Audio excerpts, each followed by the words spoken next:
to begin. Time to begin the end. The end walking. The walking in the end. ENdwalker. Yes. Anyway, hello.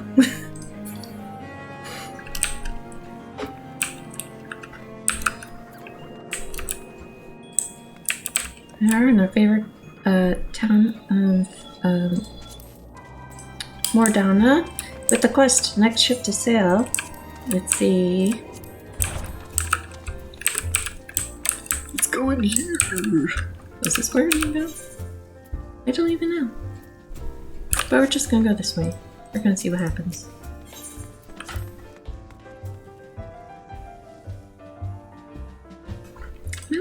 My little thingy is very bouncy.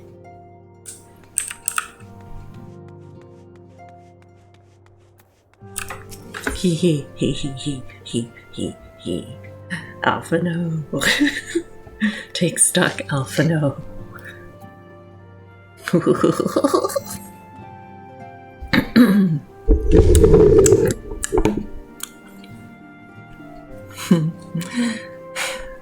I gotta put my headphones on so I don't hear myself talking. Do you have some time to talk? I always have time for you, Alphino, my son. I'd like to gather everyone in Dawn's respite and together assess the situation in which we find ourselves.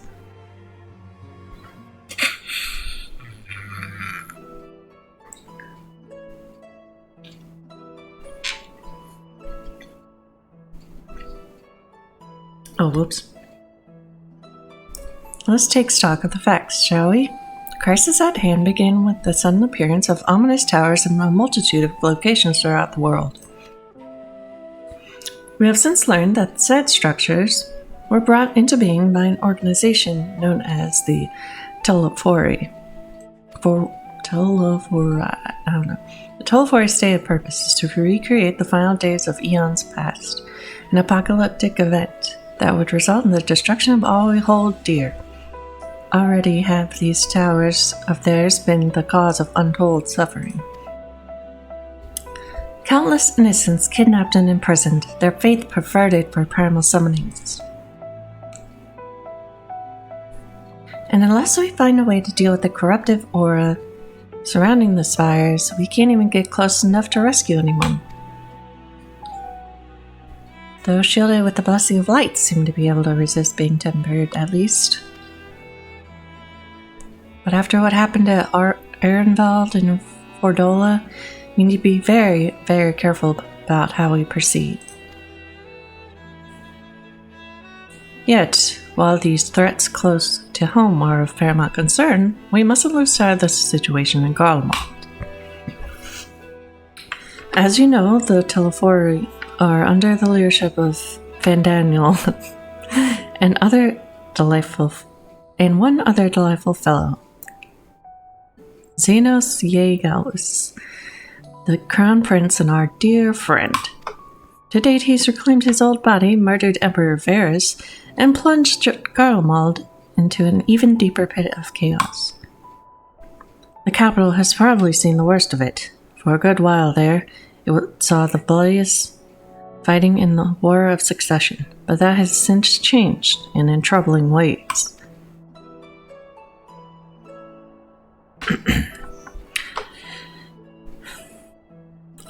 During our reconnaissance, the air was not once rent by the barking of cannons or the cries of discord.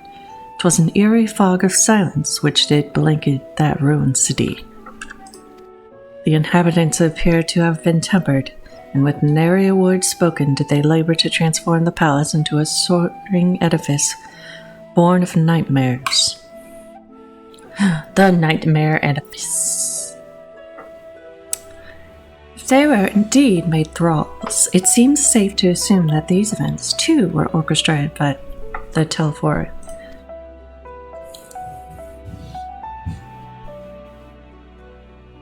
An army of primals is awful enough, but in light of recent developments, I fear it is only the prelude to an even greater catastrophe.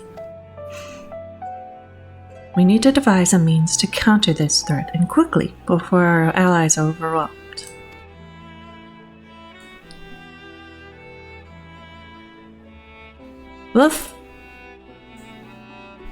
We'll find a way in Charlene. Charlene? I don't know. I'm sure of it. Master Borschonaut's comments regarding the final days were curious to say the least. The form knows more than it's letting on. Sorry to interrupt. We just received word from Mistress Kryl. She says the arrangements for your visit have been finalized. You're to head to Laminsa and board the ship bound for Charlene. Woohoo! And on arrival, present yourselves as associates of the students of Baldessian, come to assist with the Order's restoration.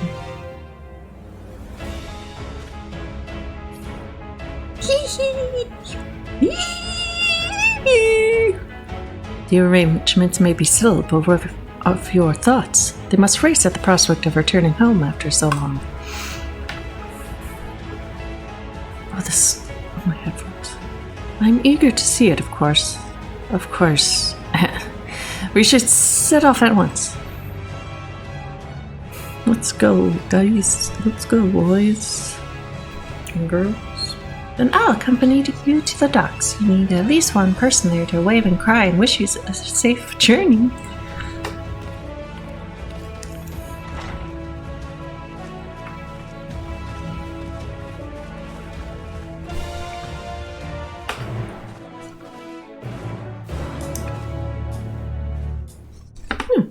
Quest accepted. Music is lovely.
Oh, this looks different.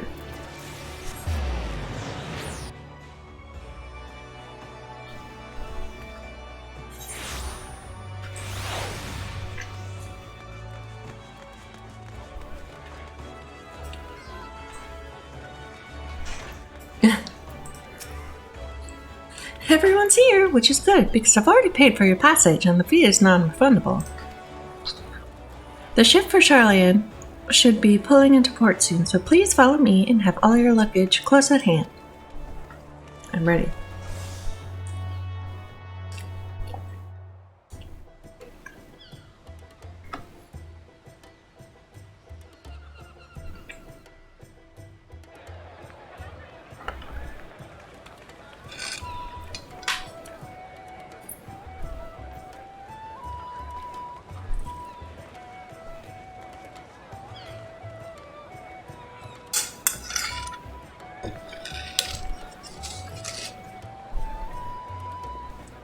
They've almost finished loading our cargo.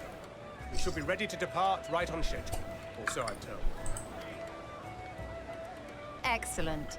'Tis nice to have a smooth beginning to one's journey, at the very least. Why would you say that? It's funny.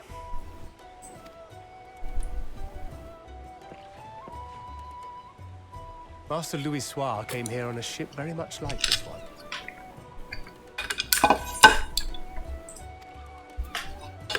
Oops. And now, years later, the street urchin he befriended that day is bound for his mentor's homeland. With his mentor's grandchildren, no less. Aye. 'Tis upon reflection that every twist of time's river and fate's whims are brought into sharp relief. Thou hast matured much in the intervening years. Wert thou not caught attempting to relieve Master Louisoix of his purse scant moments after he made landfall upon this dock?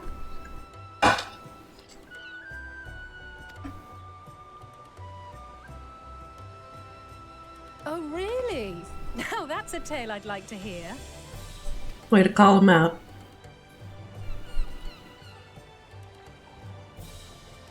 Will this be your first visit to Charlian, Sir Estinian? Is he just not going to respond? Sir Estinian? Don't be rude, dude. Are we strangers newly met? Why this stiff formality? I merely meant it as a professional courtesy, since we are now colleagues in an official sense. I'd rather you dispense with the sirs. Or I'll be forced to respond in kind, little Lord Alphino. You've made your point, Estinian. Painfully well.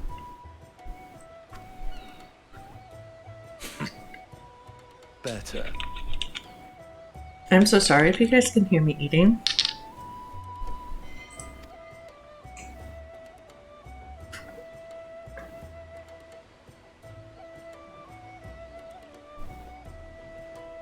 Are you all right, Tataru? You seem positively distraught. Distraught? Me? Don't be silly. I think it's lovely that they get to see their homeland.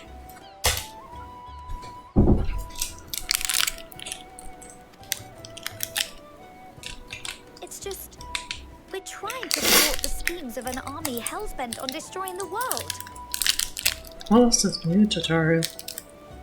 And once again, I have to stay behind and worry that this is the last time I'll get to see my friends. Learn combat.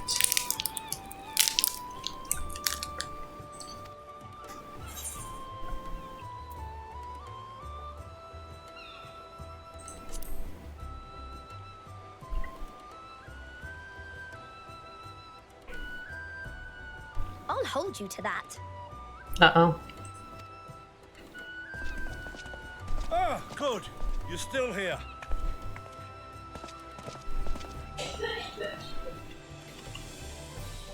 Hori!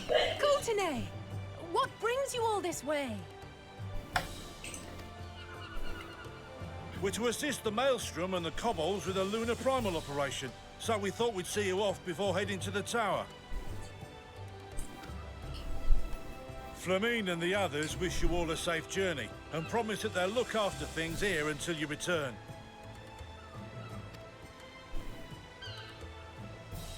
We will too, of course.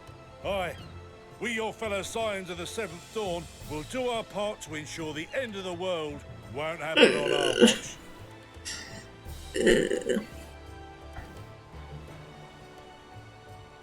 We set the sail!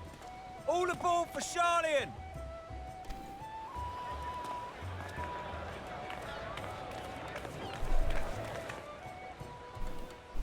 All Dangtown's going. Then we must delay no longer. We will contact you the moment we learn aught of value. Wish us luck.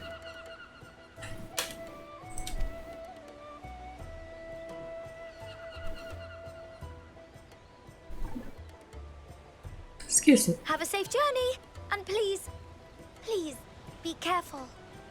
We're all gonna die.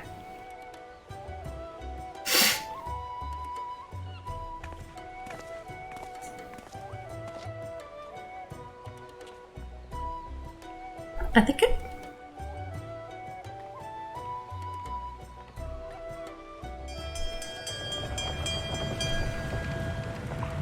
Like, I think I could survive if... And so you venture forth unto the unknown. A fate beyond the horizon that cannot be divined. A future undefined and in flux. In uncertain times, naught but the simplest words of wisdom will suffice. Don't die. That which lives is destined to die. Love leads to loss. Every beginning has an end. Great. Treasure every moment, every step of your descent.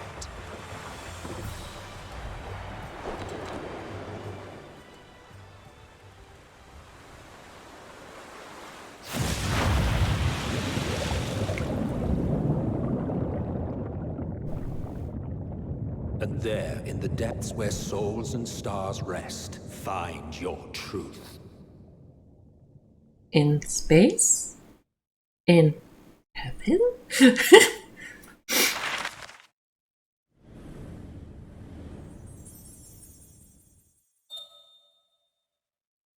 Why didn't we leave from one of these upper places? I feel like that would have cut down on ship time.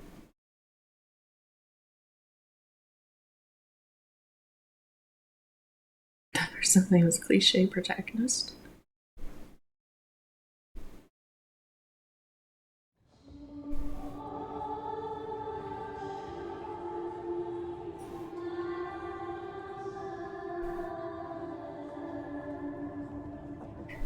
Here.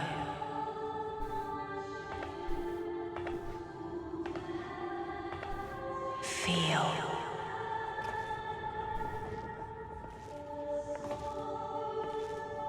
Think. I'm just sitting on the ground. Booty hanging out. The day has barely dawned, my fellow early riser. You better not freaking die, buddy. We're hardly alone in that. Envious of those still sleeping soundly, no doubt. Why is this music playing? It's so ominous. I don't trust. Booty out. What am I saying to him? Called out to you, you say? I've heard nothing myself. Oh yeah, it's my mom. In any case, I dare say the sea air will do you good. Why not join the others on deck? Charlian should be coming into view at any moment. You should come on the deck with me, bro.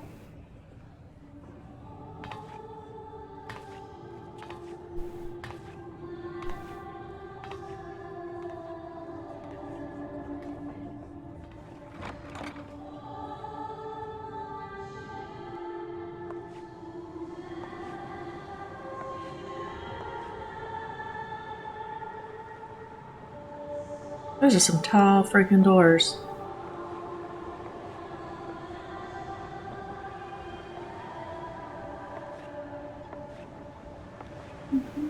Hey!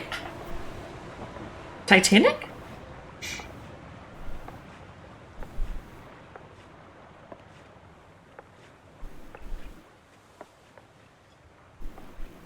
God, she's tall.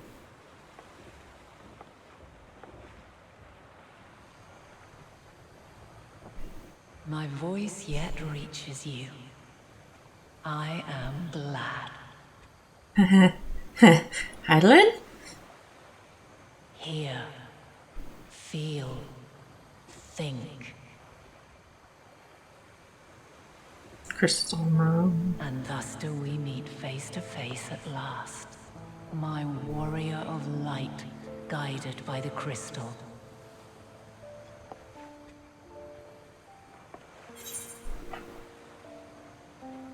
Can trust your words no longer.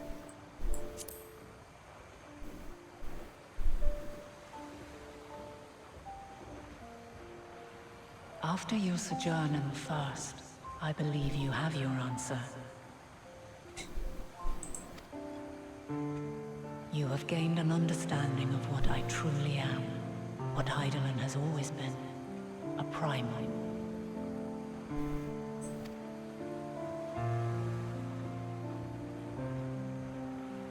Zodiac was created to forestall the apocalypse which threatened the ancient world. And I was brought forth to bind him. Oh. Yet 7 times now, those who would orchestrate a return to that bygone era have rejoined a shard to the god I had sundered. The greater his strength grows, the swifter does mine own diminish. The power to draw your mind into the rift betwixt is no longer mine to wield. So you just decided to pop up here. That's cool. Yet though it taxes me sorely, I dare not leave these words unsaid.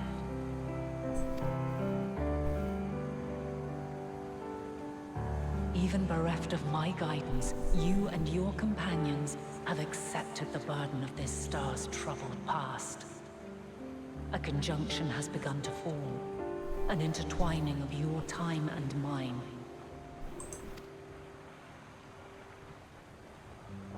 Wheels shudder and turn. Conflict looms, monumental, which will decide the fate of this world and all life upon it.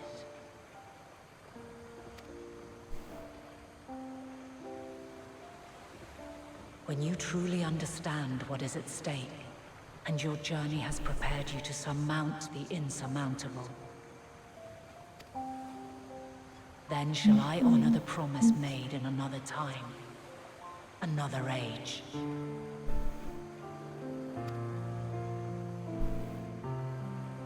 Cast your peepers to the fore, folks. Sharlayan's just over yonder. I will not keep you further. Your traveler's heart must yearn to behold this unfamiliar land. We shall meet again, and soon.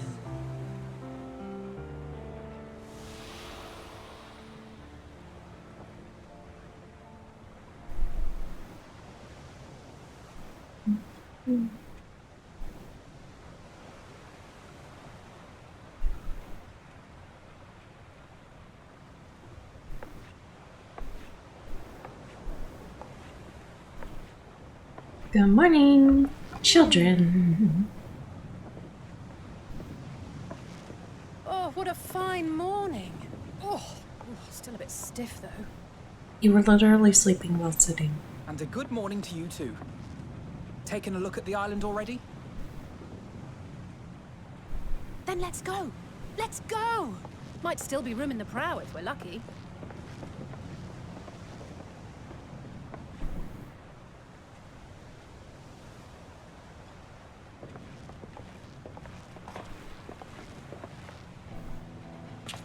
Ah, the sleepers have arisen. There she is. Good old Sharlayan. Oh, I see it.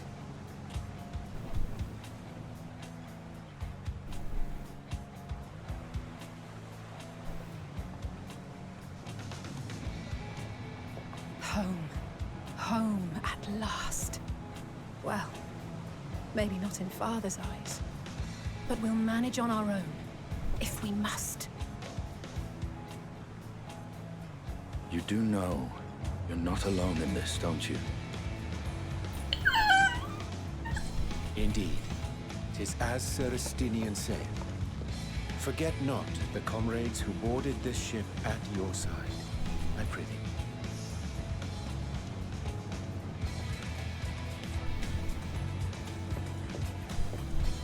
Thank you, my friends.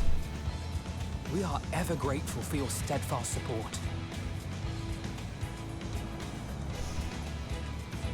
Upon arrival, we will be disembarking into the heart of Sharlayan proper.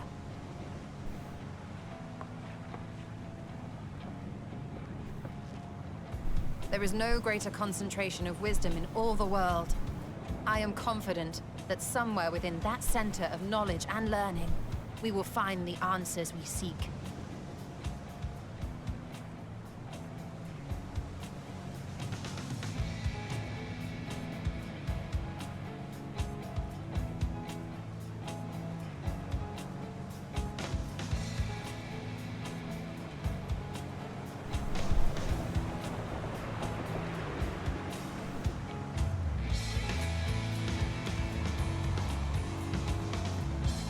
The moon.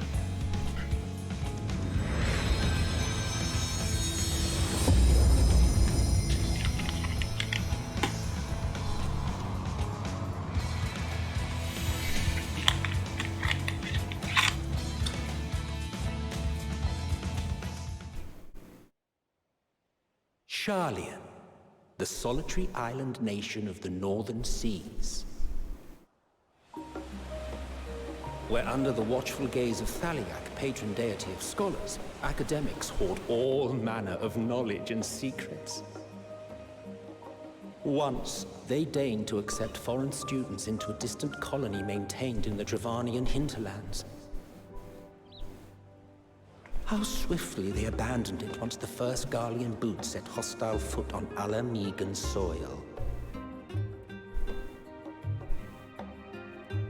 So averse to the prosecution of war, these men of wisdom, your would-be allies.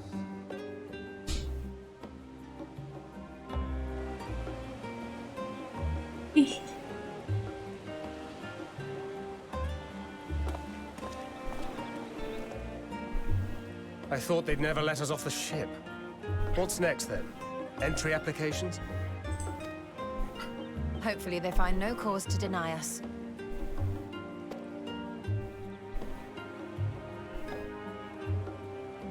Hasn't Sharlian all but severed relations with foreign powers? Those of us without direct ties, myself included, may be refused outright.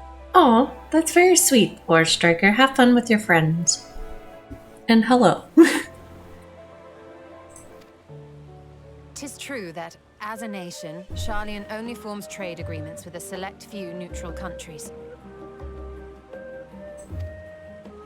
But from a practical standpoint, an island cannot afford to be overly strict with its borders, especially not if that island's people are wholly devoted to the accumulation of knowledge.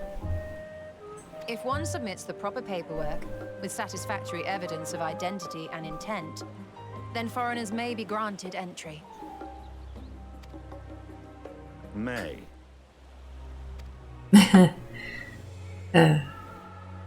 Quite. So let us be absolutely clear on these points before we proceed. Destroy everything. The immigration officer will ask for your affiliation and your purpose of visit.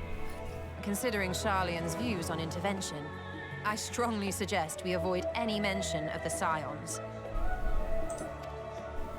Crown has laid the groundwork for us to act as associates of the students of Baldessian, and our ostensible reason for being here is to aid in their order's restoration.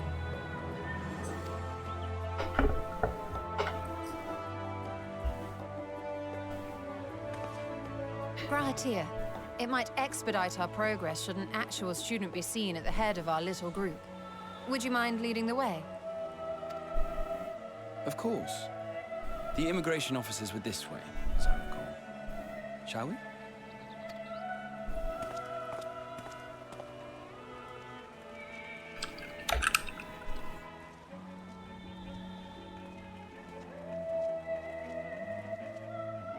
Greetings. We've just arrived and are eager to make our way into the city. Would you be so kind as to process our entry applications? Certainly. I see by your mark you are an Archon. I am. Grahatir of the Students of Baldessian at your service. I was assigned to an Eorzean survey team, but have returned to assist with the reformation of my order. My associates here will provide additional support. Associates? Very good. I have paperwork detailing your group and its scheduled arrival for today. She looked very angry. And it seems some few of your companions are also Archons. If you'll step forward, we can process those applications first.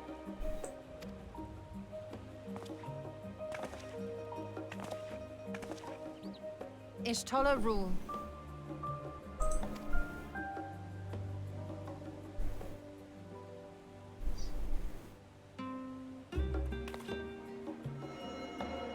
Oh, her nails are cute. See how it glows. That list is etherically linked with a citizen registry kept in the main repository.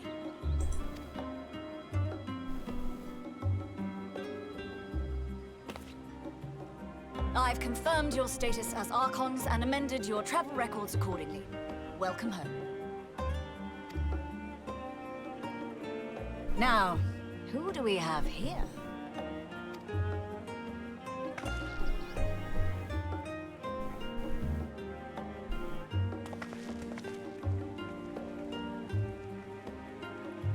Alphino Leveilleur. And Alizé Leveilleur. They are my children. Your applications have also been approved. Having said that, Wait a minute. the streets are abuzz with talk of how House Leveilleur's lord disowned his young progeny. Yikes.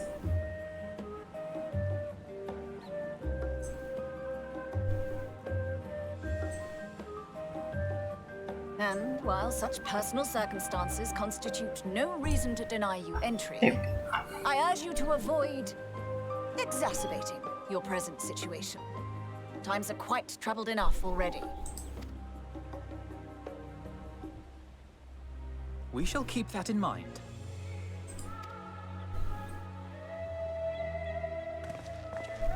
These last two are not Charlian natives, but you will find their credentials are in order. An application was made in advance.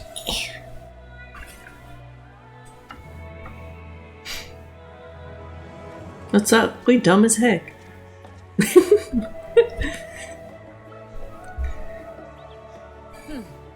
Name and occupation?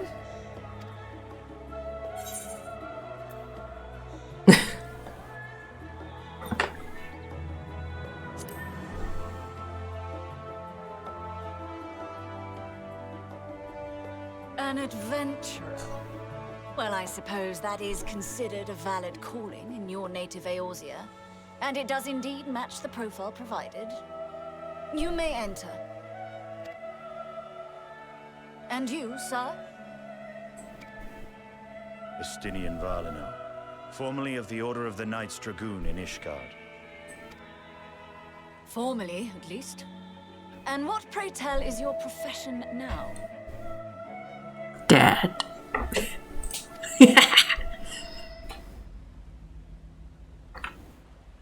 Oh. Estinian?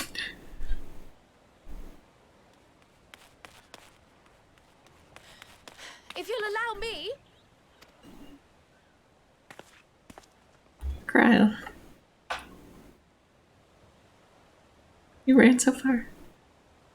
My associate is a mercenary, hired for his strength at arms.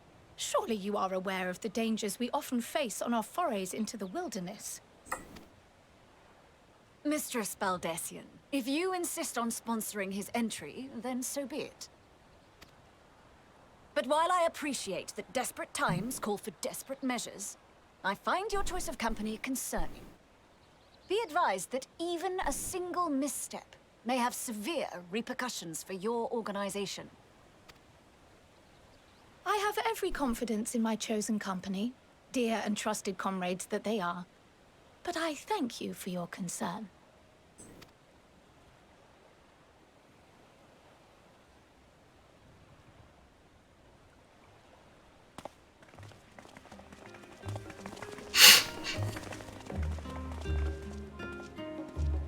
Croyle, it is good to see you. Likewise. Long voyage notwithstanding, you will seem none the worse for wear.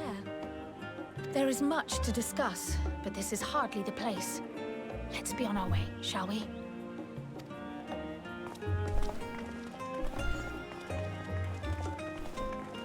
Oh!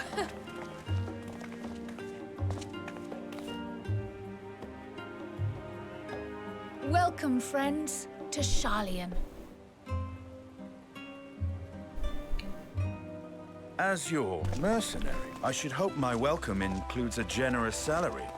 Well, I had to say something, Sir Taciturn. Oh no.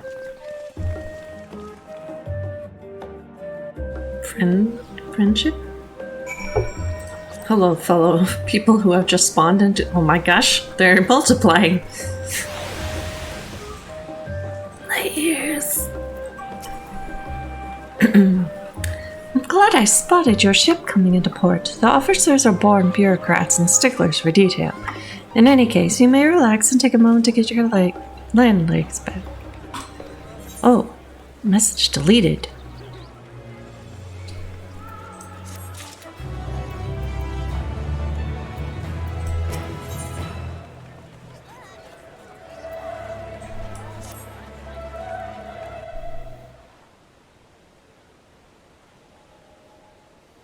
What did the message say? I had thought to launch directly into explanation of what I've learned and how I might proceed.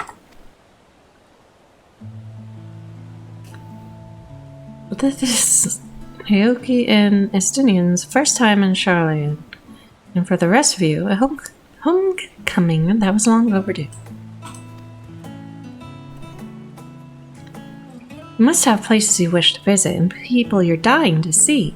Therefore, I propose we postpone our agenda so that you may have sufficient time to recover from your journey and get your bearings in the city.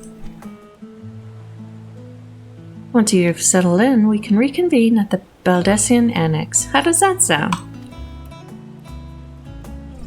'Tis a fine suggestion. You may not be welcome at the levee or estate as such, but I should like to nose around the neighborhood all the same.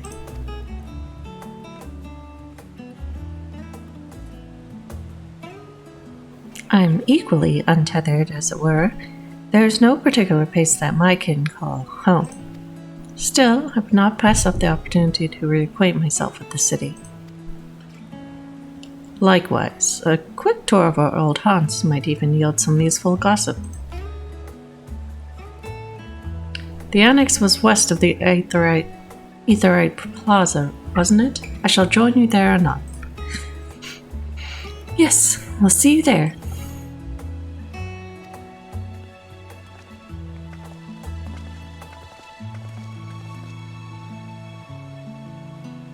I, too, have places I would be remiss in not visiting forthwith. By thy leave.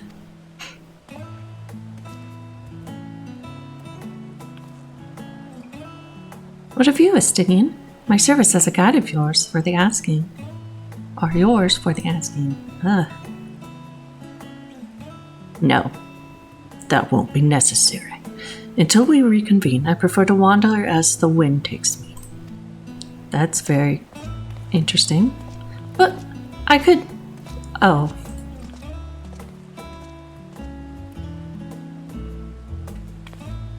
Well, Raha, would you like to join us then? You've been gone for quite a while, and this would be the perfect way to refresh those dusty old memories of yours. Oh, of course, if you'll have me. Come, Charlian awaits.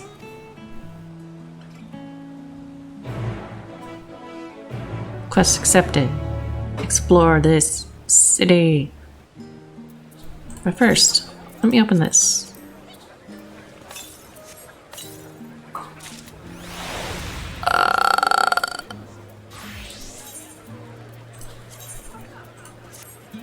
Whoa! Look at that big old... What is that? What is up with this bow? This thing is huge.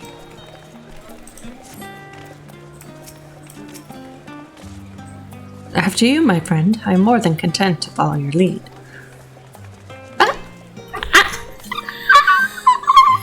It's following me!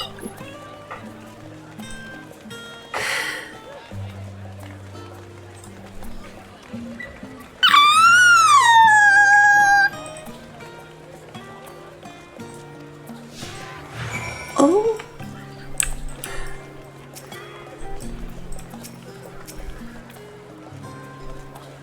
All set? Then let us be on our way. Our first stop, amusingly enough, will be the Last Stand. It's a cafe on the west side of the harbor. Oh. My God.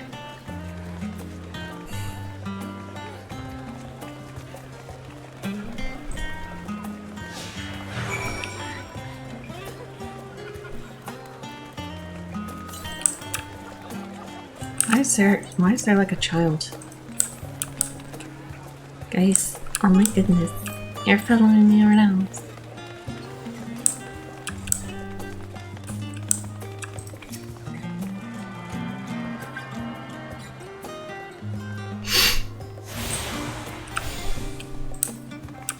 They're following me around.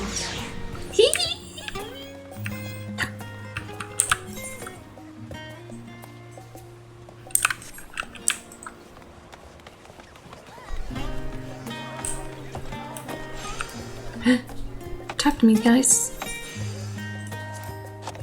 With all the unusual wares coming and going at all hours, I expect the assistance of an intrepid adventurer would be highly appreciated. I see no reason why you couldn't undertake any tasks which pique your interest. You have been cleared by the immigration officials, after all. I look forward to the day your name is celebrated in Charlian the same way it is in Eorzea. This place is called the Peristyle, and is the first stop for cargo unloaded at the docks. You'll find unusual necessities for daily living and other imports vital to running an island nation, but also supplies that further Charlian's pursuit of knowledge, namely large quantities of books, specimens, and samples. Storing these stacks certainly seems to keep the attendants busy. Oh. Hey.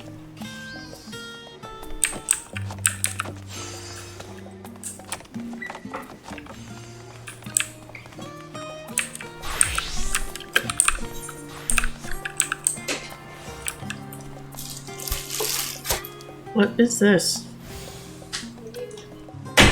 Oh. One second.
Okay, I've returned.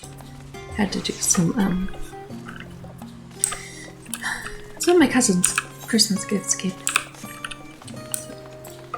And what is this, guys?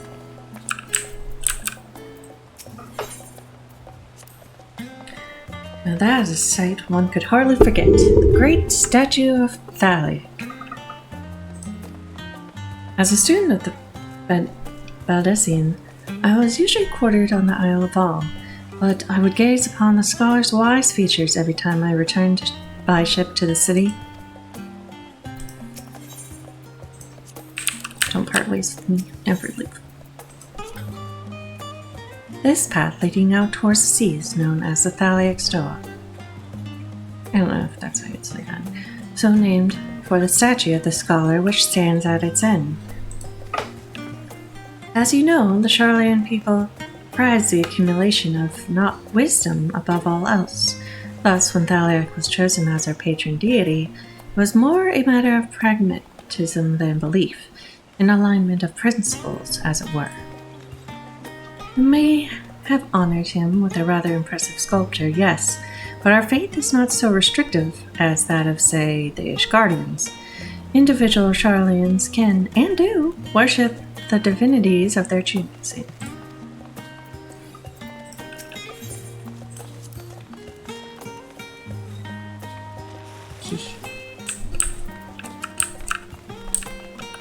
And this must be our destination.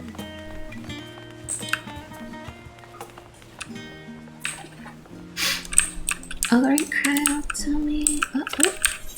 Oh. You have to stand in the circle. And here we are, the last stand.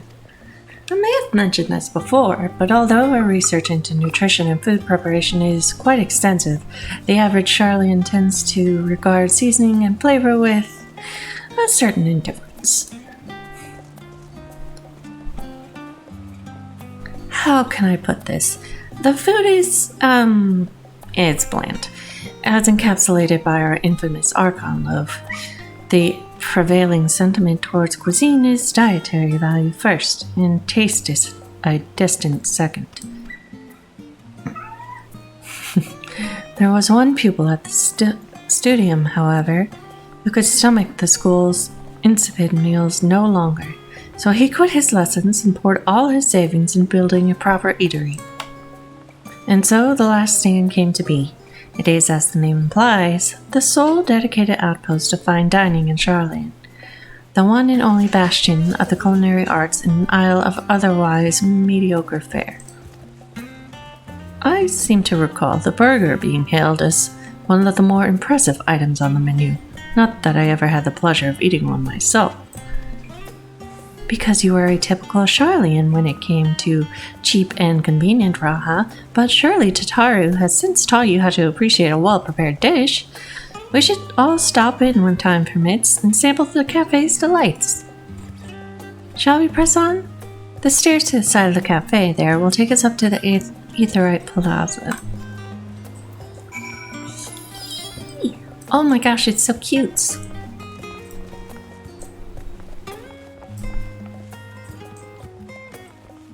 Everybody.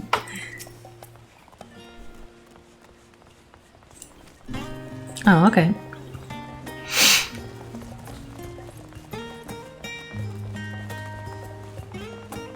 Look at my freaking huge bow, bro.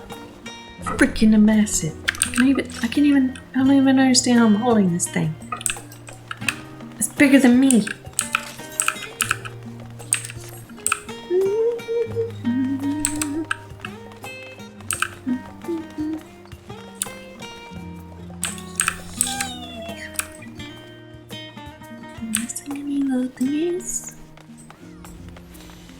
Use this here thingy.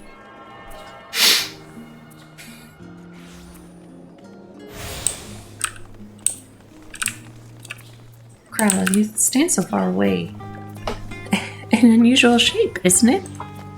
I assure you, however, that was perfectly functioning Aetheryte. Remember to attune yourself before we move on. Now, being the diligent tour guide that I am, I should make mention of the Confluence, a research facility located on this very plaza. Its much vaunted discoveries are the reason Charlian stands at the forefront of teleportation technology. In deciphering the underlying principles of Allegan Aetherites, it allowed us to understand and reconstruct what was essentially a lost art. And off we go to our next destination. Our path leads northeast to Agora, Charlian's largest marketplace.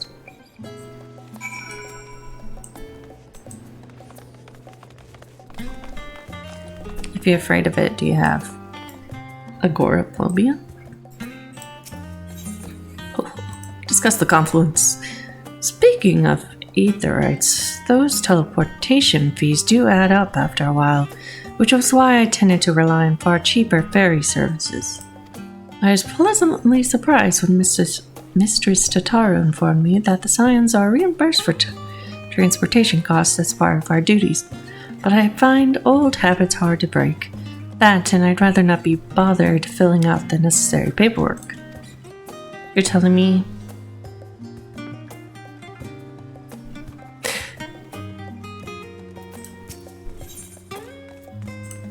I shouldn't have to pay for teleportation? There was paperwork I could fill out. Am I not considered a Scion? Why didn't Tataru tell me this? Anyway, that's the entrance to the confluence. I have no doubt their expertise will prove useful at some point, so I just suggest you remember the way here. Okay.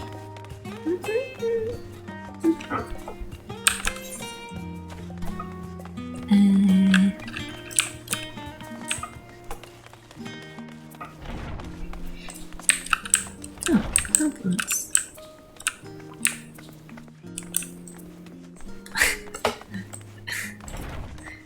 You're well known in Charlian. Are you a confluencer? Jokes. Where am I supposed to be going? Oh, there, I guess.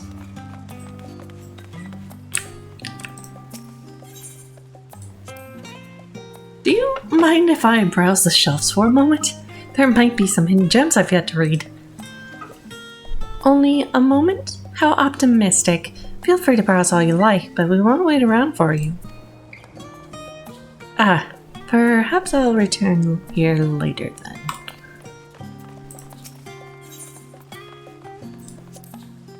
These little open-air bookstalls are so uniquely Charlian. I'd always thought them a common sight until I visited other nations. I cannot freaking talk.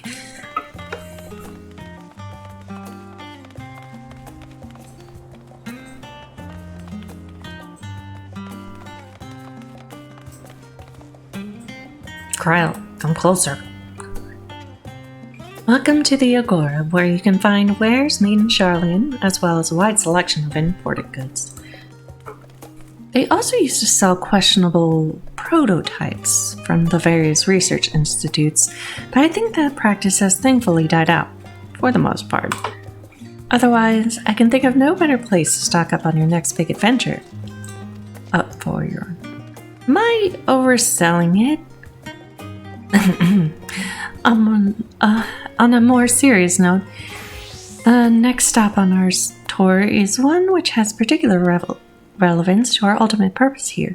We must head back to the Aetherite Plaza, follow the path north, then climb the stairs up to the imposing building at the very top.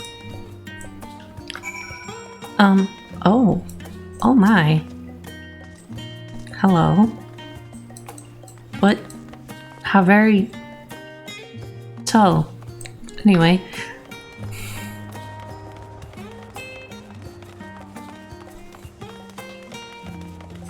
I'm not missing a thingamajig over here, am I? Oh, wait. No. Should be fine.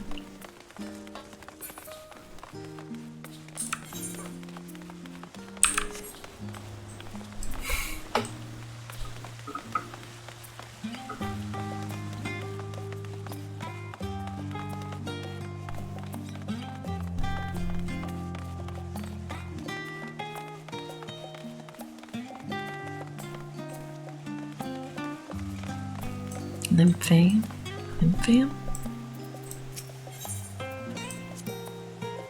These little decorative features are typical of Charlene architecture. Aside from the research wing, our headquarters on the Isle of Val were rather simple and rustic by comparison.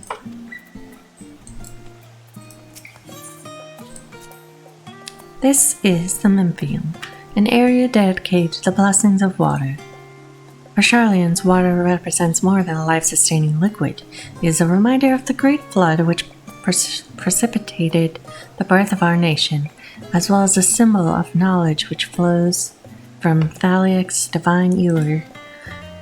This is the reason you see an abundance of fountains throughout the city and a propensity for utilizing water as a decorative feature in our architecture. Well, I think this is just lovely.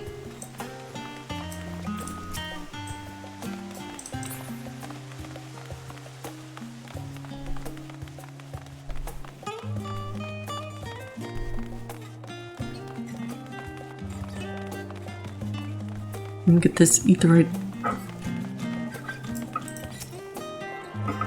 Etherite?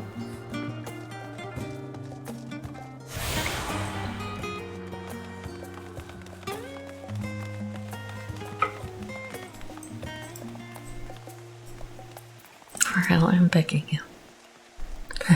This grand structure before you is the rostra. The name refers to the original public platform erected here, upon which a forum of elected representatives could deliver orations and debate policy. Although the stage has since evolved into council chambers, the nature of the forum and the other duties of its members remain largely unchanged. Am I boring you, Raha? You seem awfully distracted. My apologies. From here, one could see the entire city spread out below. The vista put me in mind of my arrival in the first. Those who had gathered at the Crystal Tower asked me how they might go about building a new home. Naturally, my answers were all inspired by my knowledge of the finest settlement I could think of. Great city of Charlotte. And bit by bit, those few buildings grew into a town, a community, a Crystarium. I can almost see its echo. I see. Feel free to come up here whenever you wish. I don't think the counselors would object to you simply enjoying the view. Such memories should be treasured. Trusted? What the? For now, however, the tour must go on. Our spectacle of sightseeing concludes with the fittingly named Journey's End. Walk down the stairs into the east and continue straight ahead.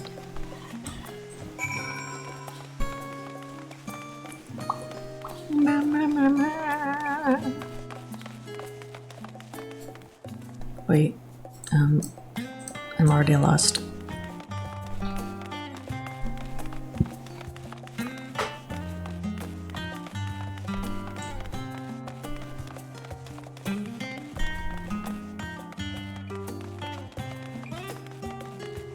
Ma'am, you have no clothes. That is okay. I will forgive. We've arrived at Journey's End. History tells us that this was where those who put ashore the Archon Nyankrep built their first homes. In the present day, it serves as a residential district for the most important officials and the oldest of Charlene families. You'll see that one mansion is clearly larger than its neighbors. That estate belongs to our friends from House Livior. All things considered, we should probably keep our distance for the time being. And with that, we bring our little Charlian tour to a close. I hope it has proven to be an entertaining and enlightening experience. Now, shall we head directly to the Baldessian Annex? You remember the way, don't you, Raha? Let me think. We head down towards the harbor, cross the bridge to our right, then follow the path below the Aetheryte Blossom? Correct! After you. Okay, those are very complicated instructions.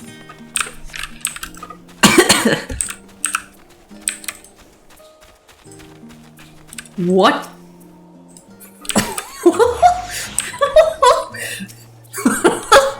has one buff mogul. Oh my gosh. Whoa. Why didn't you guys tell me you were rich? Hey, gotta ask those kids for some money later.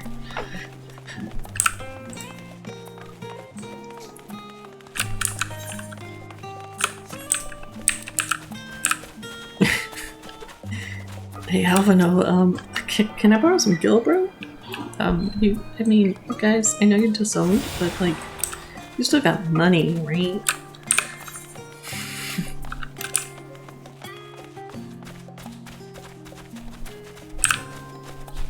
Ooh, let's talk about this, guys.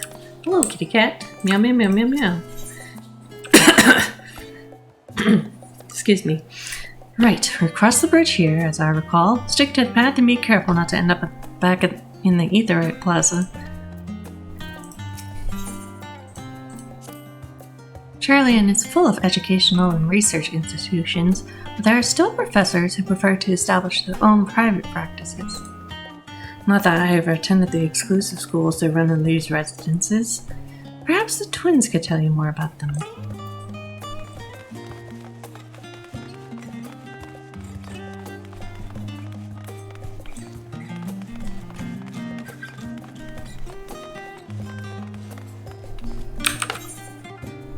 Where am I going, guys?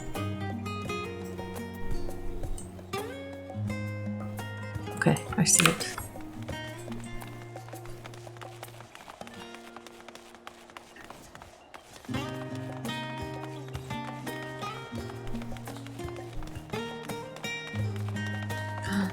Damn, I love your dress. It's so pretty. Here, Kyle, I need to do this.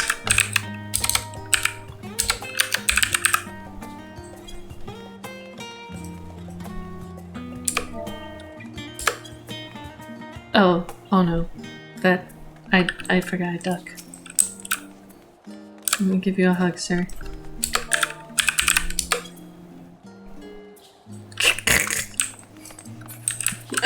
I'm so weird. I'm sorry.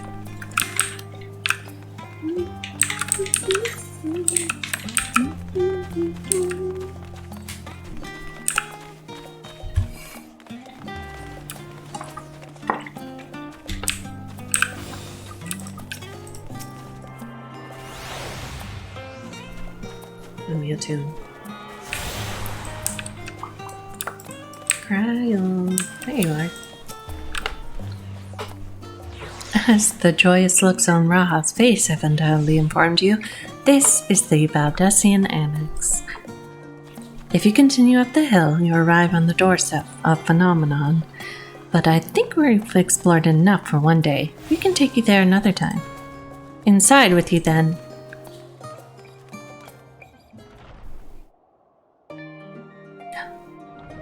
It's so cute. It's so pretty. I'm back, and I've brought Naoki and Raha with me. You were right about the ship then. Hello, Raha. It's nice to see you again. And it's a pleasure to finally meet you. I've heard many a tale of your exploits. Ojika? Ojika? Sunjika? It has been an age. Allow me to introduce Ojika Sundika, I hope I'm not... Administration Officer for the students of Valdesian. He oversees the day-to-day business of the Annex. You may recall meeting his cousin, Ijika? Ah, you're a dude. Oh, yes, Eureka. I've read the initial reports. Quite a shock to hear what's become of the Isle. Do take care if you have the opportunity to rejoin the expedition.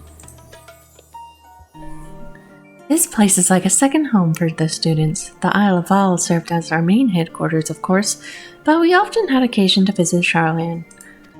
Whether to make use of the city's research facilities, attend conferences, or procure supplies from distant shores. And the annex here was built to provide lodgings for our members while we engaged in such activities. I get a dorm room? Is that what you're saying? Ever since our former headquarters, along with the Isle itself, vanished, the annex has served as our base of operations. And it feels so empty. With so many lost to us, our organization is a shell of its former self. The day will come when we will see the students rise again. But first, we must ensure that the telephori fall. Through that door on the left there is the main hall where we can discuss our options moving forward. Once everyone arrives, that is, you probably have time to rest before our discussions begin in earnest.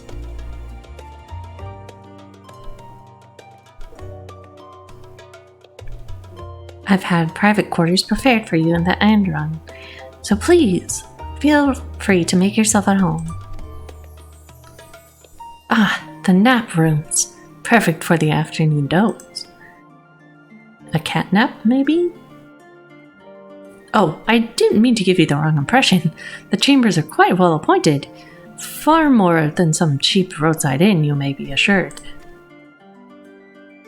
It was simply that we were often so busy with research or exhausted from journeys abroad that we would slip into the Andron just to steal a few winks. And thus they became known amongst the students as nap rooms, even if many such naps might last well into the following morning. Say the word and I'll be happy to show you to your chamber. Hopefully the others won't be too long in coming. I'll wait for you all in the main hall. Thanks, girl. Time for naps. We love to nap.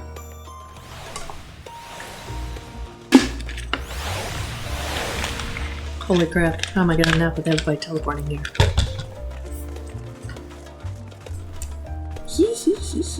I love seeing everyone's outfits.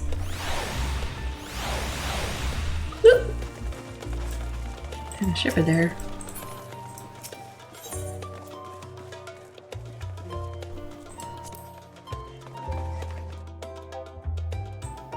Crow, where's my room?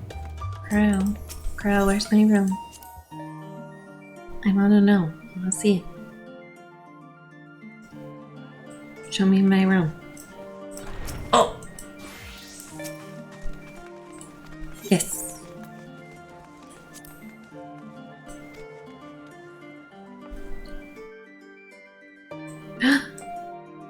Oh my gosh, it's so cute. It's so cute. And thank you for putting a crystal bell so I can change my hair.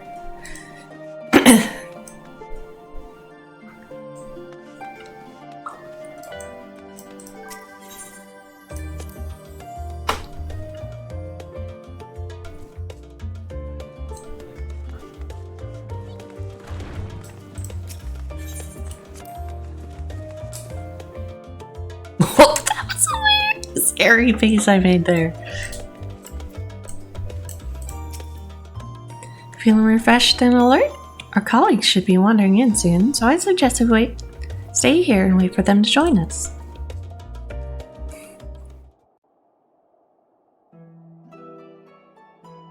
Please don't make me read this. Please be voice acted. Please? Pray forgive me. Thank you. I was delayed. Wait, what? Oriange. It's fine, Oriange. We're all here now.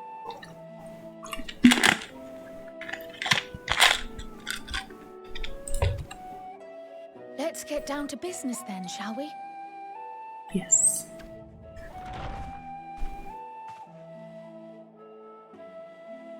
Come what may, we must prevent the Telephoroi's plans from coming to fruition. At present, I see two paths for gathering the information which may aid us in achieving that goal. The first involves an investigation into the change which has come over Sharlayan, not to mention the recent inscrutable behavior of the Forum. As most of you know, the 99 members of the Forum are elected from the general populace. This alone guarantees a plethora of opinion with regards to foreign policy. The bibliotheques, for example, are a group of conservatives which would have Sharlayan focus on recording history, while remaining entirely uninvolved in the making of it. ¿Dónde es la biblioteca? And at the other extreme, we have advocates for proactive diplomacy and direct intervention. My grandfather Galef was one such member, as was Archon Louisois.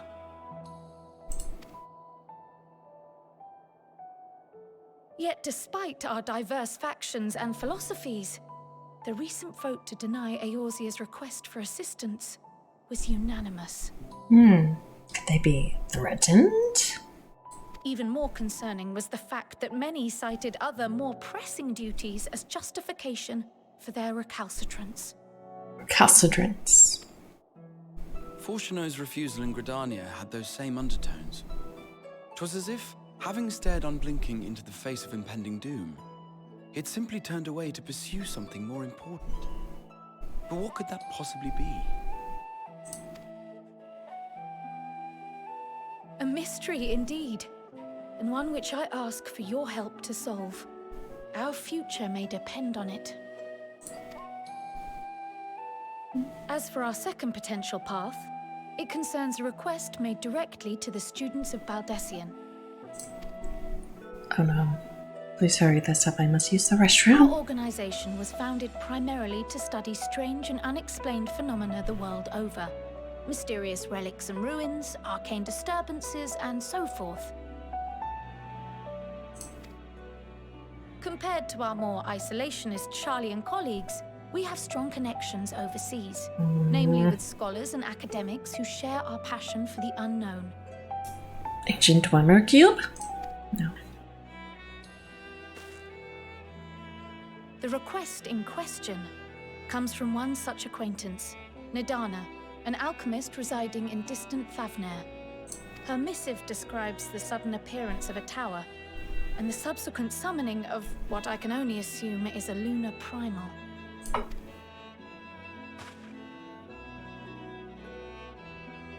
Dun-dun. In response to this threat, the satrap of Radzat Han, the individual who governs the city-state, has instructed the alchemists to find a means to deal with the spire. The artisans of that land are heirs to an ancient tradition, one rather unlike that of their Uldan counterparts. It is possible, nay, probable, that they have gleaned truths unattainable by Eorzea or her Far Eastern allies. Okay.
Alright. I'm back. They do, in fact, appear to have a strategy in mind, though it will require further research. To that end, they have requested an introduction to a capable warrior shielded by the blessing of light. So I'm just resting my head in my hand, like my chin on my hand, and I look over and I'm making the worst face. This face. That's me on the warrior of light. Assuming we divide our forces to pursue both of Kral's lines of inquiry, and having you join the group heading to Thavnair would seem the obvious choice. But the investigation in Sharlayan is of vital importance as well. Equal, I think, to the Thavnairian one, given that the fate of the world may hinge on the results of both. Don't make me choose. It is quite the quandary. No. Though it is a great imposition and an altogether too common one, our efforts would be more likely to succeed were you to lead the charge on both fronts.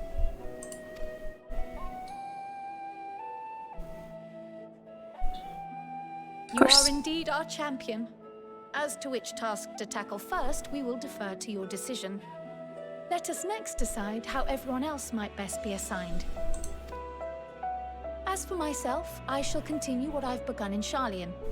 I should also like to steal the services of an Archon or two. And thereby gain access to a greater range of reading material. I will help with that. Allow me to offer my assistance. I have some small amount of experience in the field of research. Cat people unite.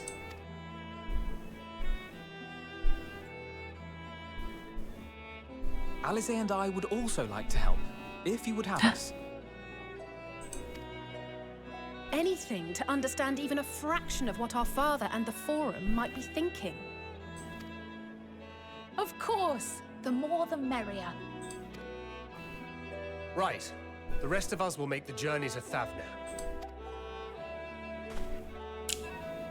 Thoughts? Objections? I passed through Thavnair on my way to infiltrate the Empire, and though I'm not qualified to give a guided tour, I did gain a sense of where things lie. I'll be happy to have you along then. So for this group, it will be you, me, and Urianger. Me and my boy band. Afterwards, and I'll supply you with all the details of Nadana's request. Consider this hall our rendezvous point once our respective tasks are complete. May our investigations prove fruitful.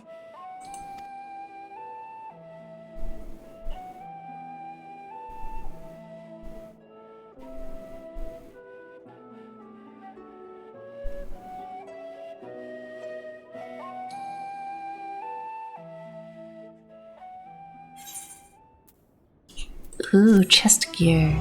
Gear for your chest.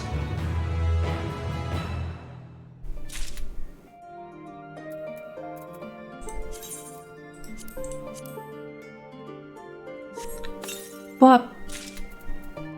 Oh, I hope it's not ugly. Oh, that's actually not bad. It almost matches my pants. My skirt. Oh, well, I mean, I guess technically it doesn't, but look at that! Texture.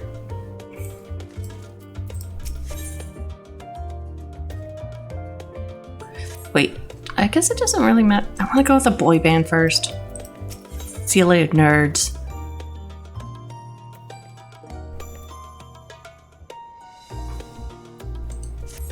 Do I want to go with the boy band? Will she give me pants? No, she'll give me shoes though. Let's go with the boy band first. They're gonna give me 2 stacks of potatoes. Oh, this is gonna be fun to read.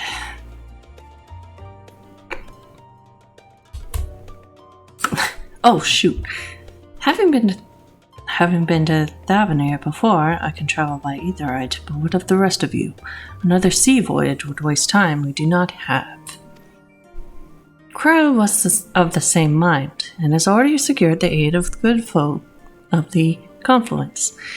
We'll take ourselves there. What's wrong, Arianche? The Confluence, thou sayest. I am afraid so, my friend.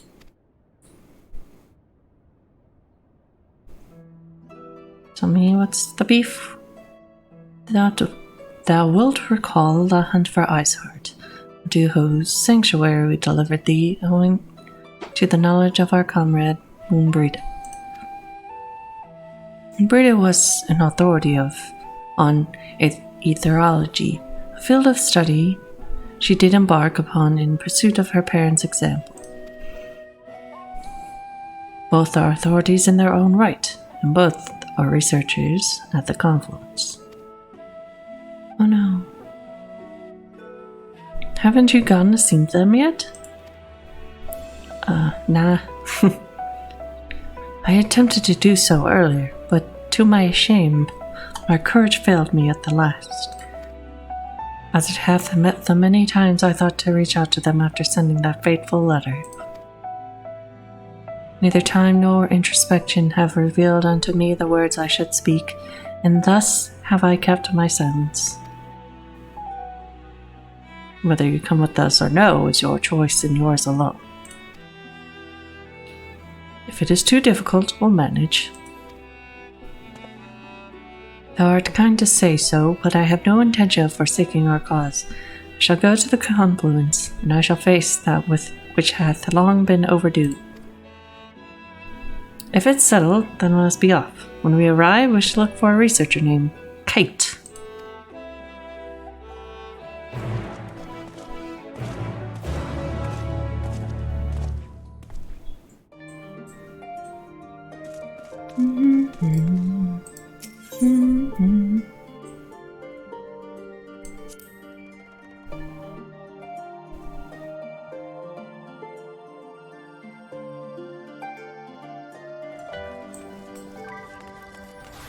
That sure is very blue, sir.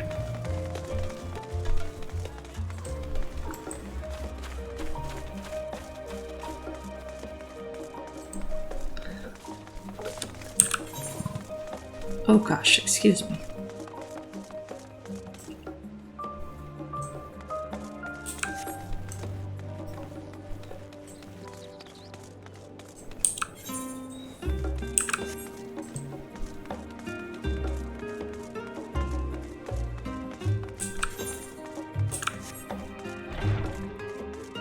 Here we are, the Confluence.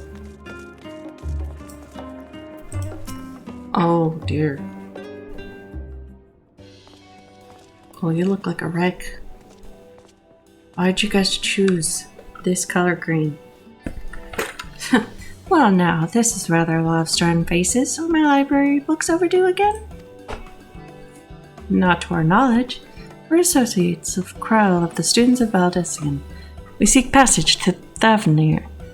I understand that you can assist us. Ah, the test subjects. Welcome, welcome. I don't like the sound of that. Test subjects? Oh, you hadn't heard? Well then, allow me to explain. So, in order to travel to an aetheryte, you ordinarily need to be attuned to it beforehand. Otherwise, you can't use it as a beacon to seek out while you're a mess of ether hurtling through along the live stream. An inconvenient but incontrovertible limitation of aetherite's teleportation. But what if I were to tell you there's a way to travel to an aetherite without being attuned to it? A way to teleport instantly to places you've never been. For long years, we've labored to make such travel possible that people might move about more freely. And we've finally done it. We've created a new kind of aetherite that doesn't require attunement. Truly? That changes everything. Well, my language may have been a bit misleading. The user need not attune to these aetherites, but the aetherites themselves must have been pre-attuned to each other, thereby facilitating travel between the 2 points. But it just so happens that our first test pair of aetherites, one has been installed here in Charlene, and the other in Guillemot, a port town in Thavenir. As you know, our nation has long maintained strong ties with Rads at hand, and indeed, we owe much of this breakthrough to the contributions of their alchemists. So, to sum up, we're to test these aetherites. How fortuitous for you. I should mention that an accident has impaired my ability to channel ether. Will this be a problem? Not at all. As a matter of fact, you might say these aetherites are made for people like your good self. The magics imbued within will whisk you away without any effort on your part. A veritable dream come true. And far be it from me to worry about such things, but do we have permission to make use of your shiny new invention? The only permission required is yours, so assuming you're willing, we're all set. It may come as a surprise, but we actually struggle to find test subjects. Most people seem to have an unreasonable fear of their souls gradually disintegrating as they drift helplessly into the light stream. In the statistically unlikely event that something goes awry. But it's plain that you aren't most people. Mistress Kryl truly knows how to pick 'em.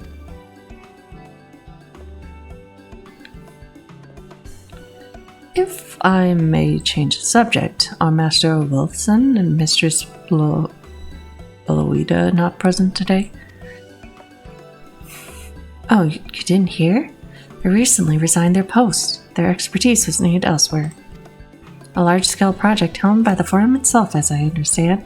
I'm not privy to the details. I see. Any other questions? No? Then let's get going before you change your minds. Please see to your preparations and head outside to their aetherite plaza. I'll be along shortly.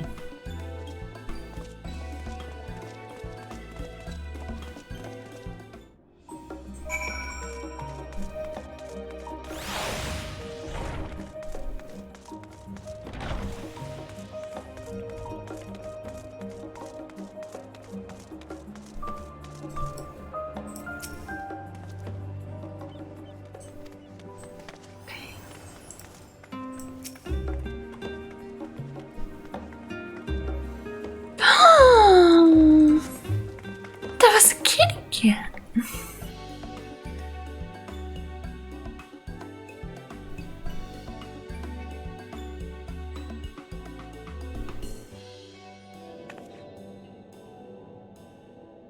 Right, we're all set.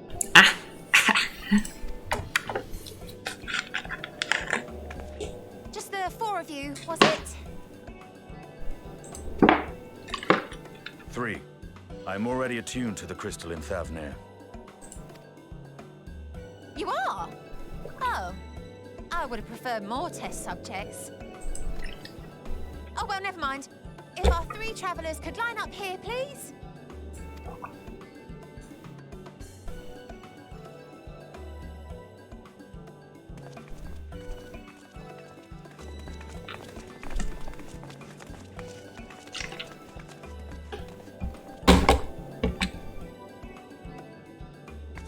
Yes, right there is fine. Take a deep breath, and I'll soon have you soaring through the ether. Why do we have to take a deep breath? Bye guys, hope your souls don't get deleted. Oh, and one last thing. You might experience a teensy-weensy touch of violent ethereal sickness. Good luck! Violent? What?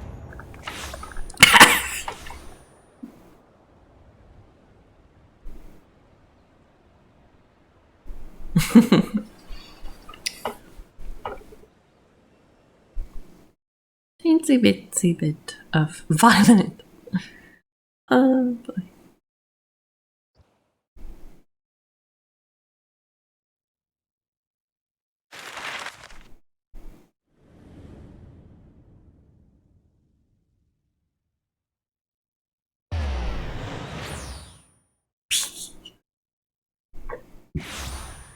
Excuse me. What's in that area in the clouds?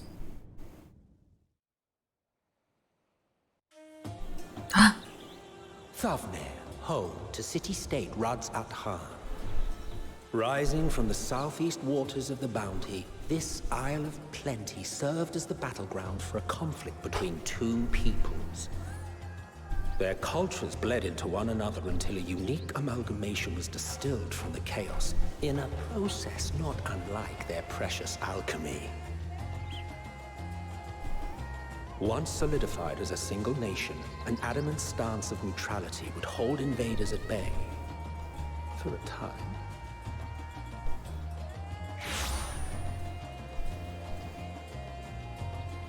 Now across this vibrant isle creeps a fog of malice.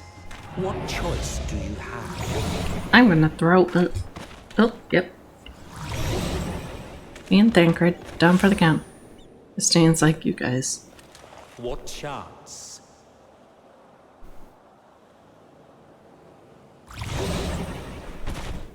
Oh no!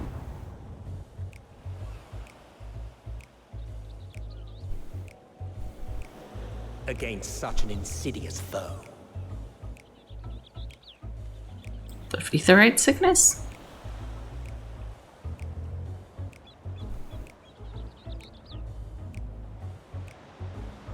Oh. Oh dear.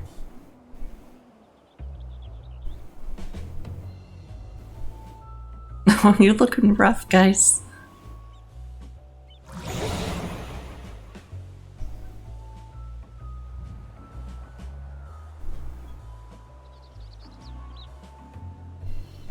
I've seen fairer faces after a bout of bad shellfish. Get us some freaking Dramamine.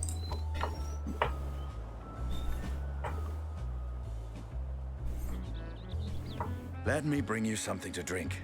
That should help settle your bellies.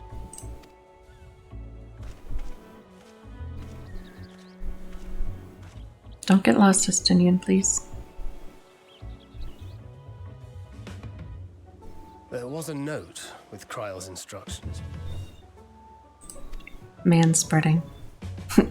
Just kidding. Don't let Estinian roam the markets alone. He's alarmingly bad with coin. Oh no.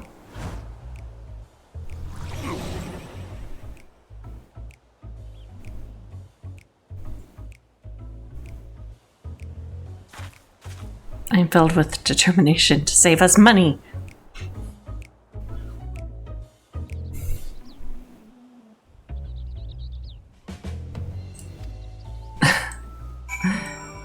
Where is he? Estinian. Estinian, where are you?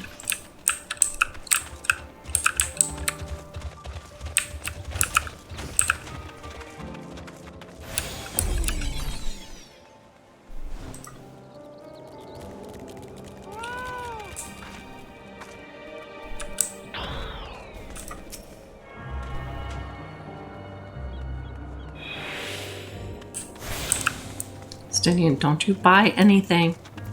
Don't you spend that money, sir.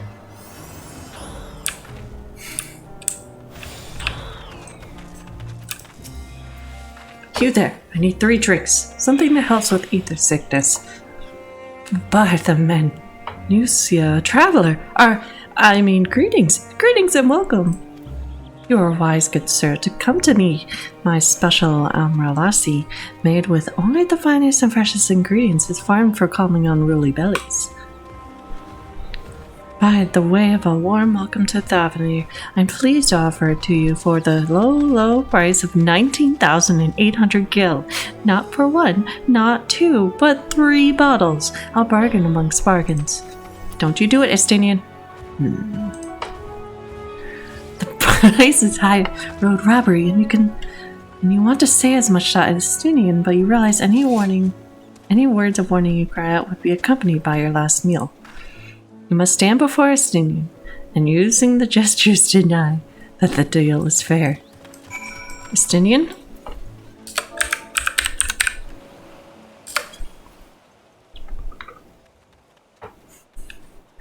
I thought you could barely stand. What do you need to tell me that's so urgent? Don't be an idiot, sir. Wait, I shouldn't buy the lassie. This merchant is swindling me. What? Sincere apologies, sir, but I appear to have made my price confused. It's actually 1,890 gil for 3 bottles of lassie. That confusion would have been quite costly for both of us. Very well, then, your coin. I'm not sure that was a good deal either. Here, a bottle for each of you. Take them to the others and get some rest. Thanks, bro. What is that little guy? I'll be back after I've explored the town. Don't do it. Don't buy anything.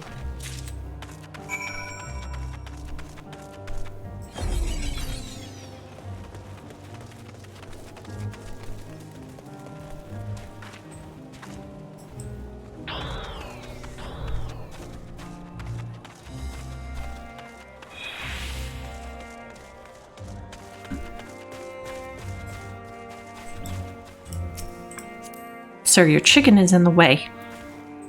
I can't. Please. I must talk to Ryanje.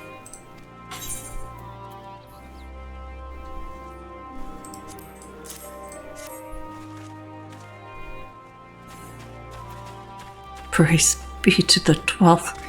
My stomach doth loosen its death grip. But my heartfelt thanks to thee, Anistinian, and to the fine fruits of this land. You were in time. Excellent. You spared us Tataro's wrath.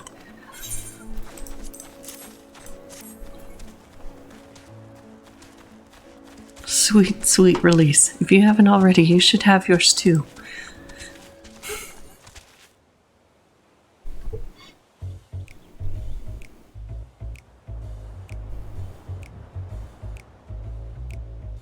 Right, I'm ready to get on with it. That lassie truly worked wonders. Back on your feet, I see.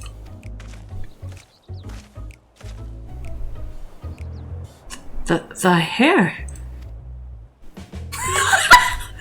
It's beautiful! It's so cute! Oh, Estinian, you're so cool. I've found it. 'Tis the most I could do against the heat, short of shedding my armor. May I ask where you got the cord for it?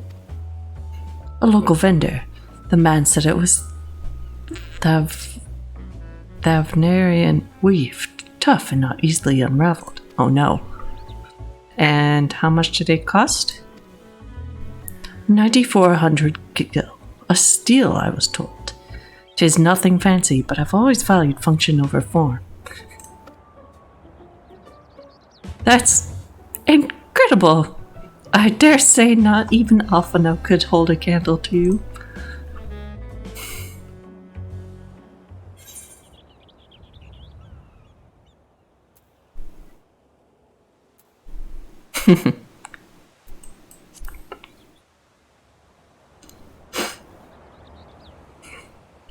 On that subject, I shall refrain from making any comment. Yet I cannot help but observe that the merchants seem overzealous in their pursuit of profit. Claiming Thavnir as its dominion, the nation of Radzat Han hath long thrived as a hub of commerce. In the beginning, there were the Arcasodora,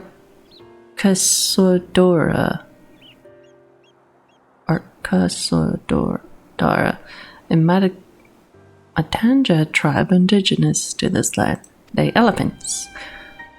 Over time, they came to be joined by other races, and through their intermingling, a culture rich and distinct did emerge. From alchemy to textiles, the products of Hainish culture have come to be celebrated and coveted the world over, a development only aided by the nation's prime location as a waypoint betwixt east and west. All of this hath combined to make a trading power of Rads at hand. Yet such a status cannot be taken for granted. Nay, it must needs be maintained through judicious governance and stringent regulation. Neither of which I see any evidence. Given that merchants at a gateway town are afraid to fleece hapless travelers and tarnish the reputation of the nation at large. Just so, that opportunistic pricing is rampant doth suggest that oversight is much weakened, or mayhap that the people have fallen upon hard times. Whatever the truth may be, 'twould be prudent to ascertain the current state of affairs. Prudent and practical, aye. We've not to lose by learning more. So, ere we seek out Corral's acquaintance, shall we see what information we can gather here in Yellowmud? Yellowmud? Excellent. We didn't exactly get off to a flying start, but we'll make up for it.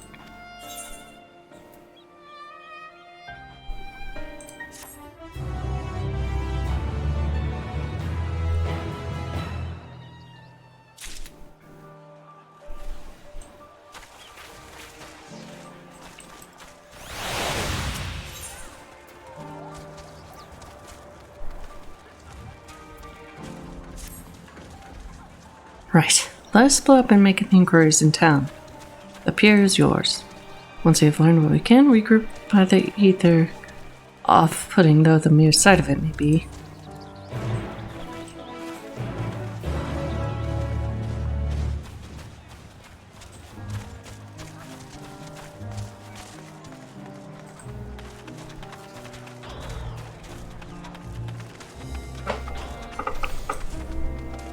Gemstone trader.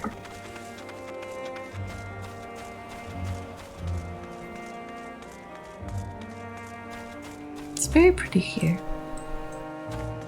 The elephant people kind of look disturbing, but it's okay.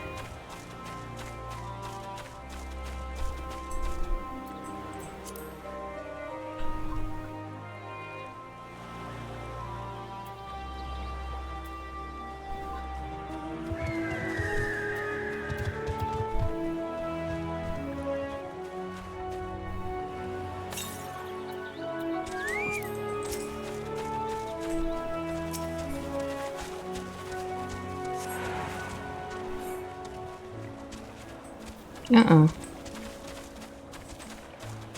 Hello. Well now, if it isn't a traveler, you're a rare sight in these unsettled times. People have been giving us a wide berth since that accursed tower suddenly appeared on Noranair. If it just stood there and loomed ominously, perhaps things would be fine after a fashion, but no. It had to spawn fell beans. We still have our lives thanks to that radiant host, but thanks to the radiant host, the business is as good as dead. What will become of us, only the gods know.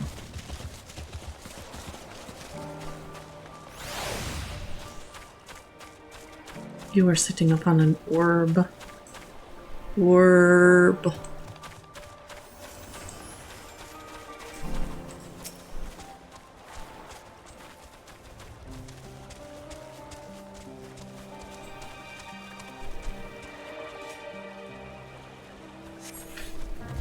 Gazing out from the pier, you spy boats moored off the nearby isles.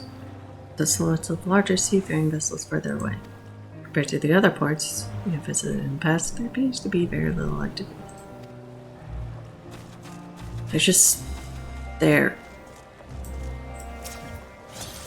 Yo, bruh.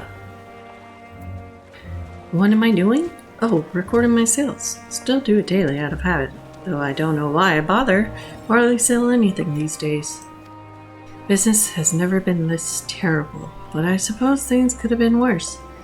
I could have a consortium to keep afloat, like Calzal. I don't envy his position. Rare to be alone with my little operation, I've come to realize. You're a traveler, by the looks of you. If you have a moment, perhaps you could pay Calzal a visit? He'd be glad for tidings from abroad. Like as not, you'll find him at Saltwind Sails, the Harbor Guild building across the water from here.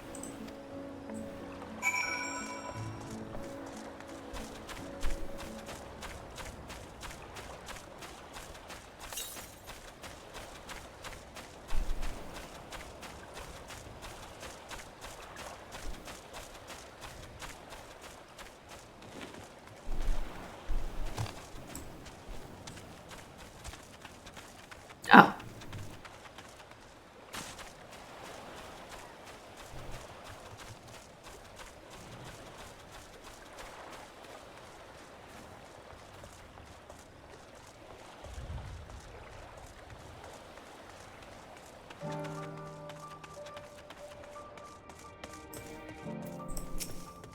Hello.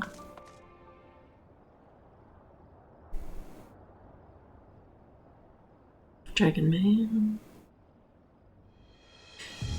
The Dalmascans aren't coming, but we already have everything they ordered. What are we supposed to do with it? I don't know, but yelling at me isn't going to help. All I know is that their plans have changed, and that's that. Look, you must have known this might happen. The Empire is at war with itself, and the provinces are in chaos.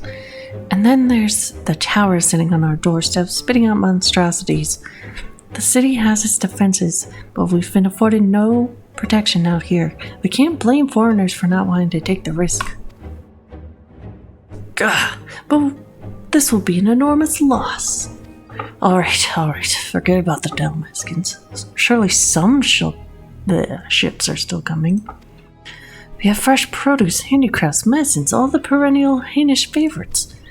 Our consortium works closely with merchants and artisans to provide only the finest wares. Quality is guaranteed. I know all these things, Calzal, I do. Which is why I regret to say I have nothing for you. All voyages have been cancelled or indefinitely postponed. And you are? Wait, you're a foreigner, are you not? A merchant? Please tell me you're a merchant. No. I see. That's a shame. I'm sorry, but we're discussing important matters. If you need something, please talk to one of the others. I was looking for you. Excuse me? My name is Matsuya, and I'm here to see Calzal. Hello, Matsuya. Oh, it seems he's busy. I'll come back later then. No, come back, Elephant Man. I guess I'll talk to you. Calzal, you're very rude. I hope you know this. I'm giving you a bad Yelp review.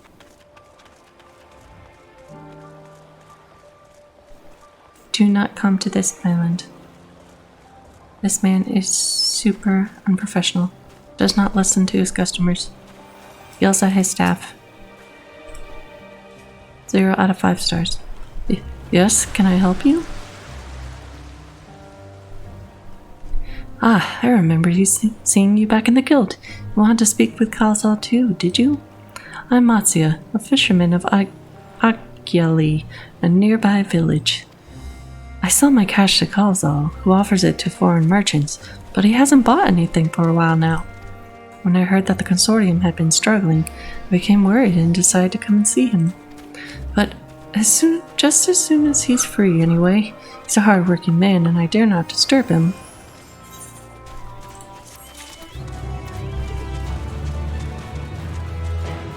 You're so polite, little dude.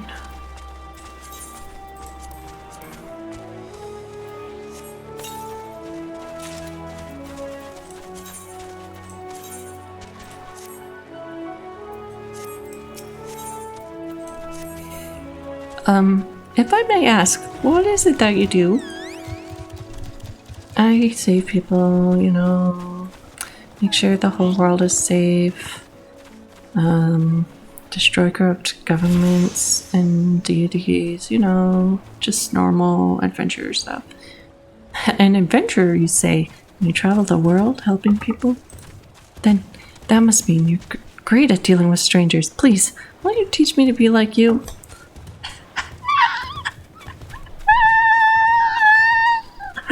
No, I am not good at dealing with strangers. Not at all. You see, I brought some fresh fish with me. Portion I couldn't preserve, and I want to sell them. Problem is, I'm terrible with people. I've ever only dealt with Calzal, and I can't talk to customers without getting my trunk in a twist. Me too, buddy. So please, as silly as it might sound, will you not peddle the fish in my stead and show me how it's done? Get me to work for you. If you're willing, please let me know and we can begin at once.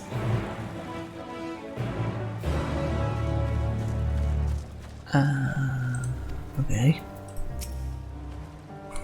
You'll do it then? Show me how to deal with customers? I'm in your debt. Right, please try peddling my fish to, shall we say, 3 people here in Yedlamad. I will observe you and learn.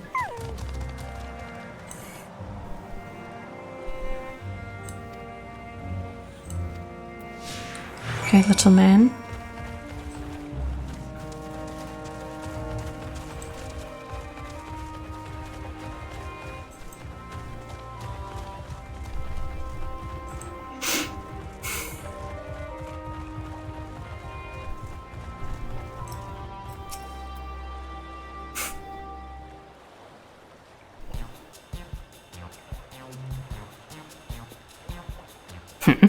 Yes.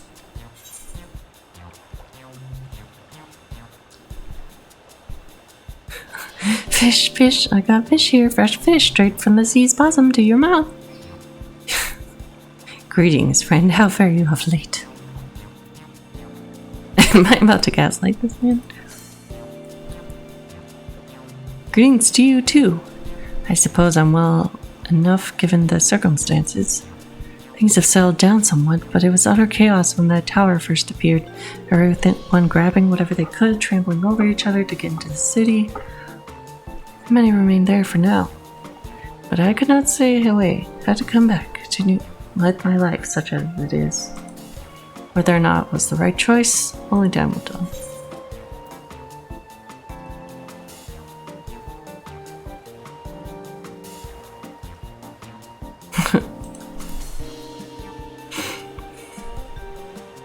Oh, trust me, I don't. I make sure to keep well clear of the tower, and when more monsters emerge from it, I heed the Radiant Host's instructions. I hope they deal with it soon so we can get back to our normal lives. To the days when you could earn as much as you gave and tuck it into a meal satisfied that you did good work. Speaking of meals, why not have some fresh fish today?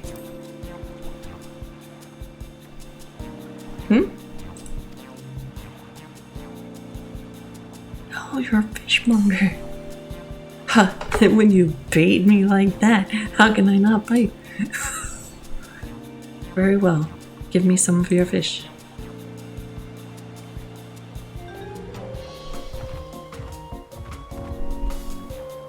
Thank you for your custom. The catch of the day is shallows cod, delectable stewed in coconut milk or baked in with a sprinkle of salt. I succeeded in making a sound.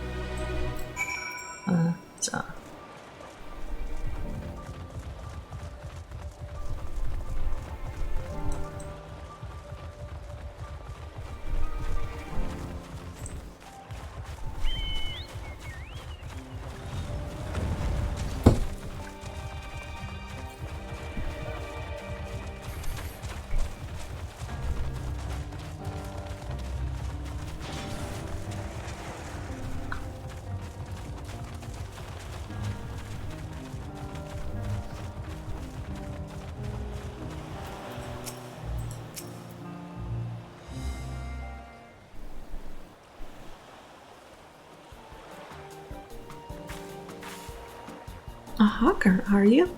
Do you sell fruit by chance? If so, I want to buy some amra. Let's say a dozen. They don't need to be export quality.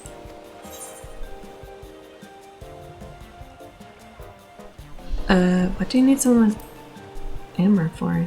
Why, for eating, of course. It may seem like a lot, but a plate? I go through that much in no time at all. I'm a stock taker by trade, but with no vessels coming these days, the wares are beginning to pile up. By the same token, nothing is coming from overseas. Not a day goes by that someone doesn't come asking when the next shipment is arriving for this and that and this and that. All of it wears me down, and I find myself feeling constantly hungry. Are you sure you're actually hungry? You know, when I think on it, I'm not so sure. Rather than hungry, perhaps I've been feeling unfulfilled, and I try to fill the void by gorging out on food I like. Do you like fish? Fish, I do like fish, as a matter of fact. Why do you ask? Oh, so you're a fishmonger. Apologies for the misunderstanding. Seeing as you're here, do you happen to have any galley sardine? They're perfect in a spicy soup. I don't like your human-like eyes. We certainly do, madam. And if you like it spicy, I also recommend them pickled in oil with a generous amount of chilies. Oh, that does sound like a wonderful challenge. I don't have fish in mind at first, but I dare say I'll enjoy these. Thank you. 9 million gil.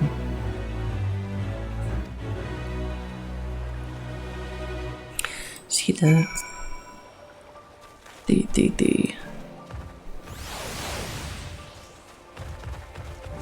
trick to making sales, bro?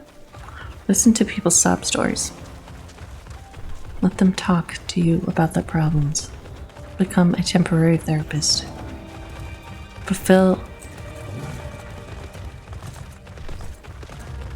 Give meaning to their lives by giving them food.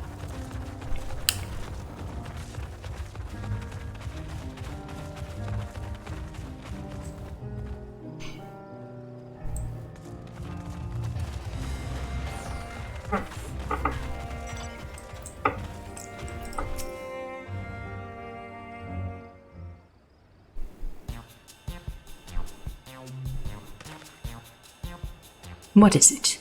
If you don't mind, I'm rather busy. Oh, gods, my stomach. Ugh. Aether sickness? No, nothing so unusual. In my hurry to get back to work, I just eat a little too quickly. Just take it easier. Eat more slowly and savor your food. No. Would that I could, but I can't afford to be idle. Like as not, circumstances will surely get worse before they get better. And so I'm working as hard as I can while I still can to better be prepared. How do you intend to prepare? By stockpiling supplies. For that I need to earn coins so I can buy food, medicine, what have you.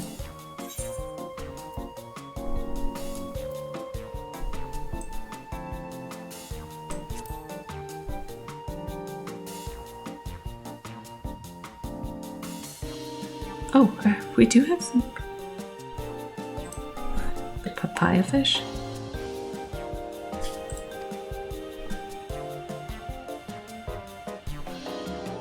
Oh, wow.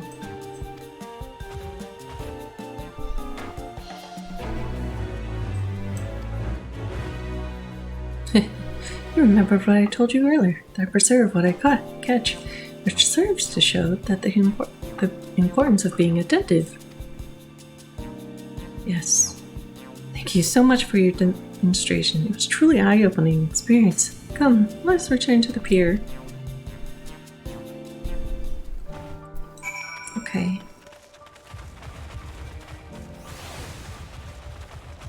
I want that. I want that mount. Bro, give me your mount.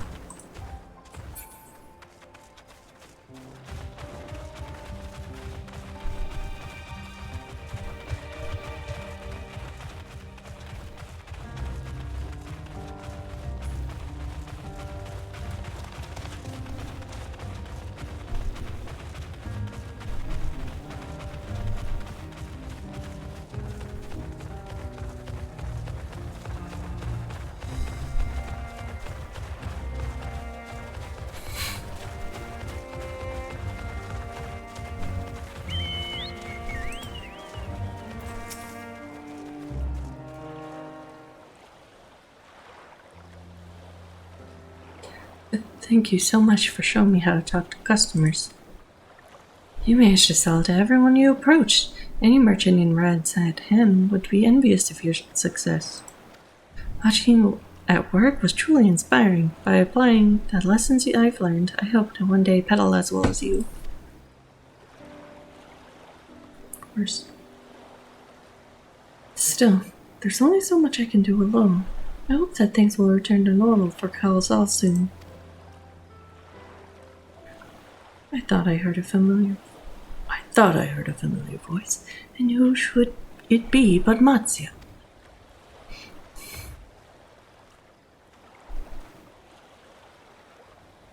Kalazal, have you finished your business at the guild? So you were there too. Forgive me, try as I might, I can't find any buyers.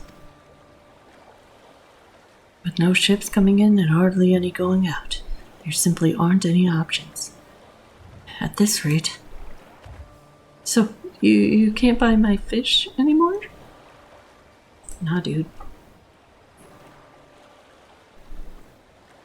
I'm sorry, Matzia. I truly am. But for now, you must peddle your own goods. But by myself, I can't. I want to help you, I do, but as it stands, I can barely help myself. I've poured my all into the consortium, and I'll be damned if I let it fall apart. I have friends and family depending on me, and I won't fail them. The sisters, that's my witness. Kalazal. Not to worry. Using what I've learned from you, I'm sure I'll manage. Somehow. Well, I had best return to my village. My thanks again, and please take care on the road.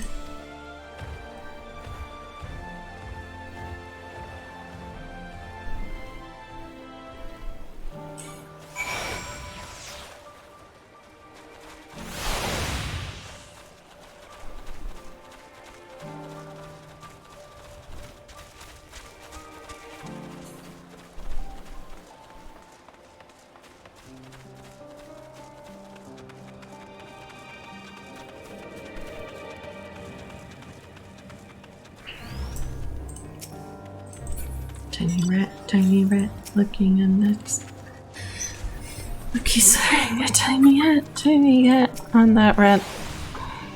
I've seen you've been busy. Managed to learn a tidbit or two, I trust? Yeah, those elephants suck at sales, bro. I see. We also heard that the tower is affecting many locals' livelihoods, but to think that would be to such an extent. For another notable, if not wholly unexpected, discovery, disappearances and kidnappings are disturbingly commonplace. As before, the culprits are almost certainly tempered Imperial soldiers. And as before, they mean to use the faith of their helpless thralls to call forth a lunar primal. Business as usual for the Telefori.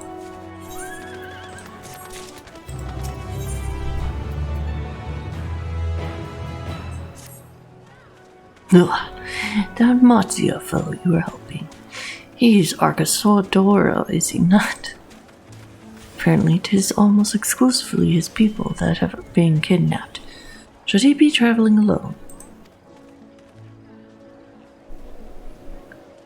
If summoning this perpetrator's aim, it doth stand to reason that Arcasodora would be their primary targets. For 'tis the faith of their ancestors which prevaileth in this land, and many are devout adherents still. We'd better go after him. Akia lies to the west, as I recall, the same direction as Kral's acquaintance. Incidentally, it is settled then. Keep your eyes peeled when we make for the village. Okay.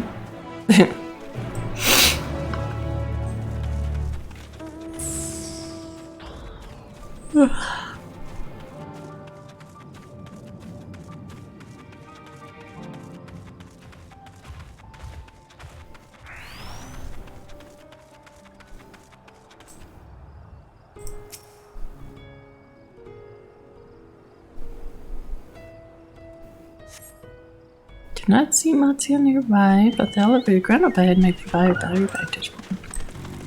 Some fat chicken.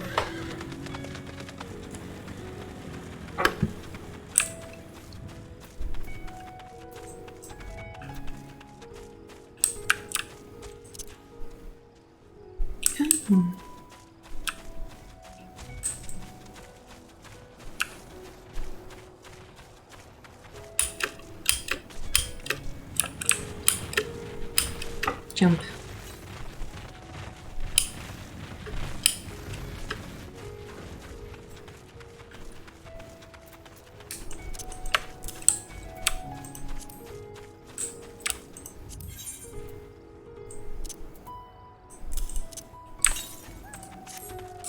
So there are ether currents.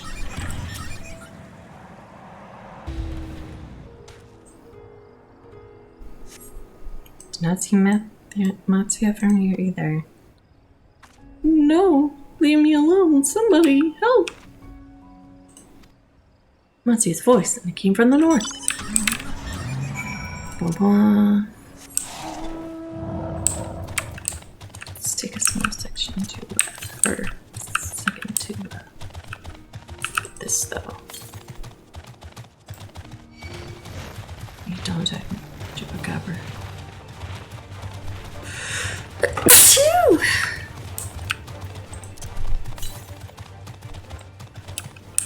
Oh, is it on this hill?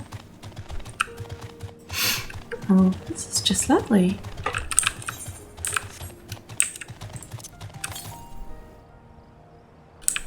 It's probably up on here. Can I get that up?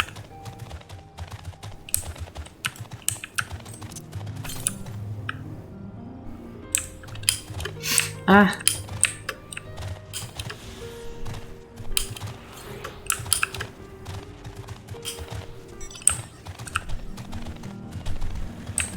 Hehe.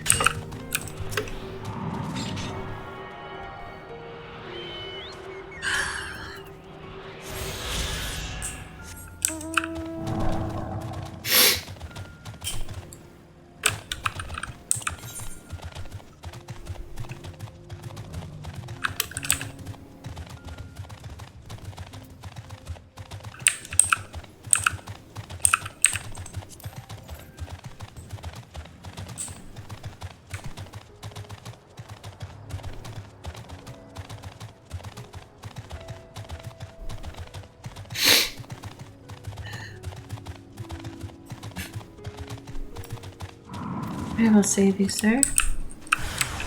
I've forgotten how to play this game.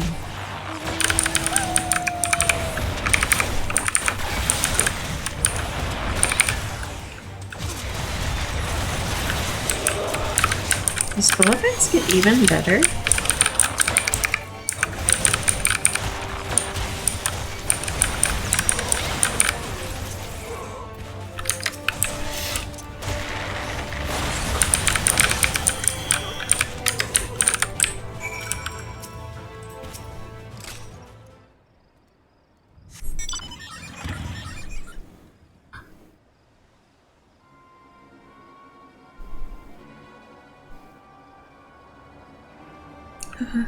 Where did they go?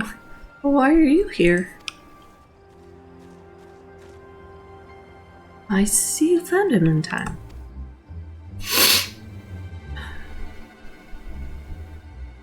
Matsuya, those guys are hoes. You and your friends came to look for me? I don't know how to thank you. On my way home, I took a moment to stop and rest. Think about what to do about, well, everything. And then those men came. Kidnappers. We'd heard that the Arcasora were being targeted. Surely you have as well? Perhaps it's best if you took refuge in the city. We've considered it, me and the others. But fishing is all we know. The ocean is all we have. I see. That's your decision to make, but you should take care not to travel alone.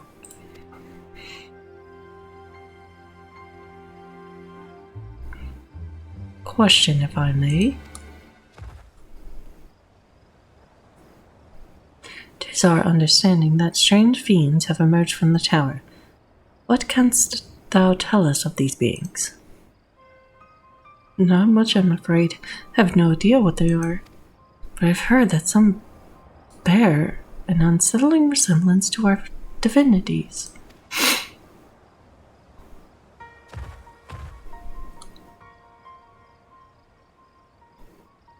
For that reason, some have taken to calling the tower Zot, House of Divinities in the old tongue it means. That's Zot good. But they're not true divinities. They're monstrous imitations that bring only death. To have one's faith so twisted is a grievous indignity, and full justified art thou in thine outrage. Know that 'tis for no other purpose but to neutralize the tower that we have journeyed to this land. In time we may be forced to contend with these false gods, and thus we would learn all that we may about them. Wilt thou now not tell us of thy divinities and their true nature? You've come all this way to save us? Really? To think I had you peddling fish. But to answer your question, yes, of course. We would gladly tell you about our gods. We, I say, because I'm a terrible storyteller, and I'd ask my fellow villagers to do it. So please, come to our village. We're good, gods-fearing folk, all of us, and we'd be honored to share our knowledge. And fish. What sayest thou? Shall we pay a visit to Akyali? Wonderful. Just follow the road west and down the hill. You can't miss it.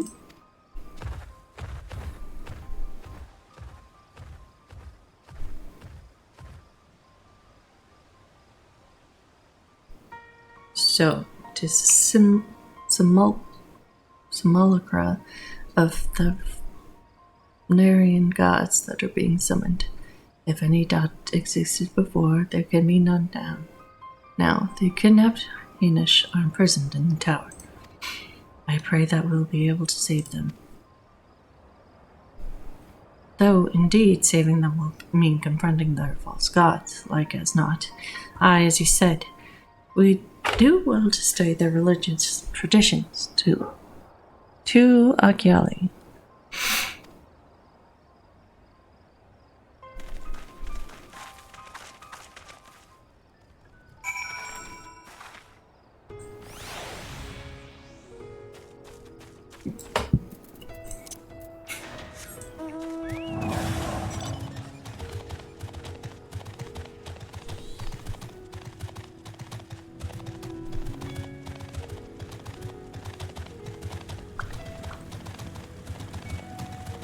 Oh. What is happening over here? Ah.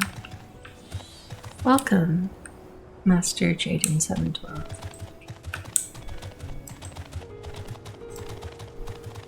I hope you do indeed enjoy as I read these dialogue things. Oh, what's that?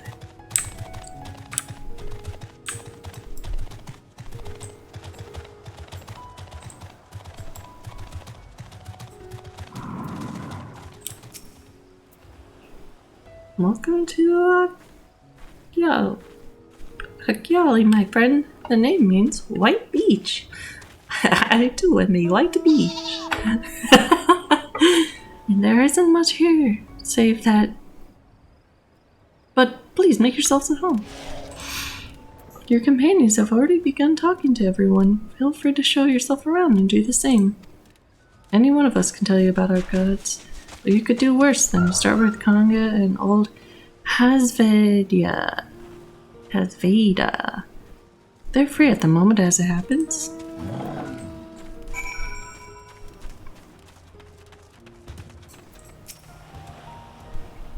You wish to know about our gods? What a curious visitor you are. Most want fish. In any case, I'm happy to oblige. Now, I don't know how it is whence you hail, but our isle is home to many gods. They can be divided into two groups, the men's Manusia, beings of wisdom who assume the form of men, and that is unpronounceable. How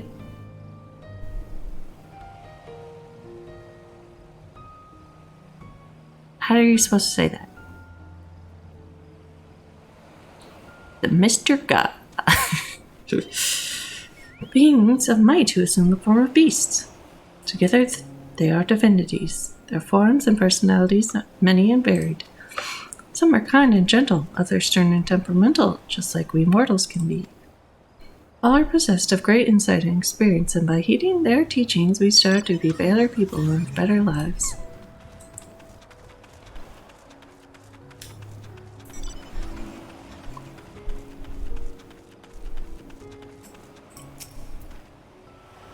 Interested in learning about our gods, you say? Huh, that's what I like to hear. Prick up your ears then and listen. In ancient times, the Manusia and the other deities who look like men and beasts, respectively, were locked in conflict. Eventually, seeking the wisdom of the Manusia, the other guys cast aside their own heads and took up those of their foes. Likewise, the Manusia coveted the might of the other guys, and so they too resolved to trade heads.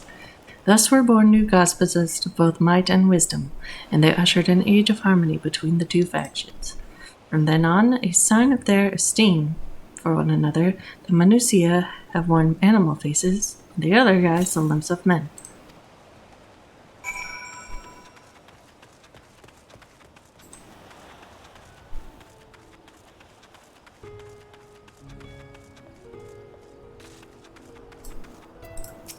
Oops.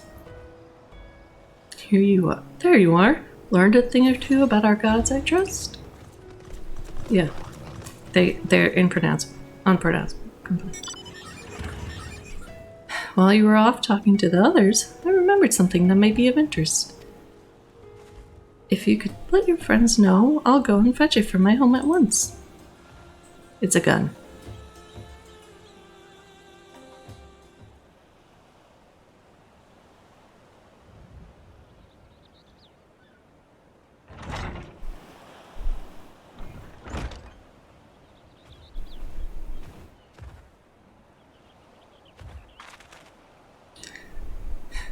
Apologies for the wait. I wish to show you this hanging scroll which depicts 3 of our most revered deities. By all means, we should like to see it.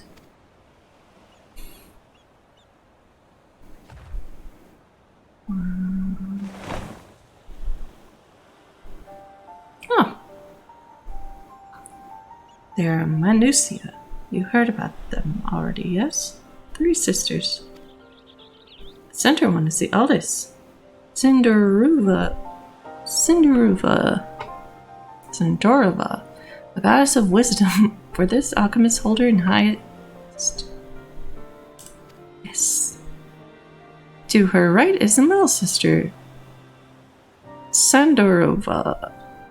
As the goddess of wealth, she counts many treasures among her followers. And on the left is Mindorova, the youngest sibling. She presides over the craft, and so is beloved by weavers. Although each is worshipped for different reasons, the sisters are usually portrayed together in these works, which people keep in their homes for good fortune.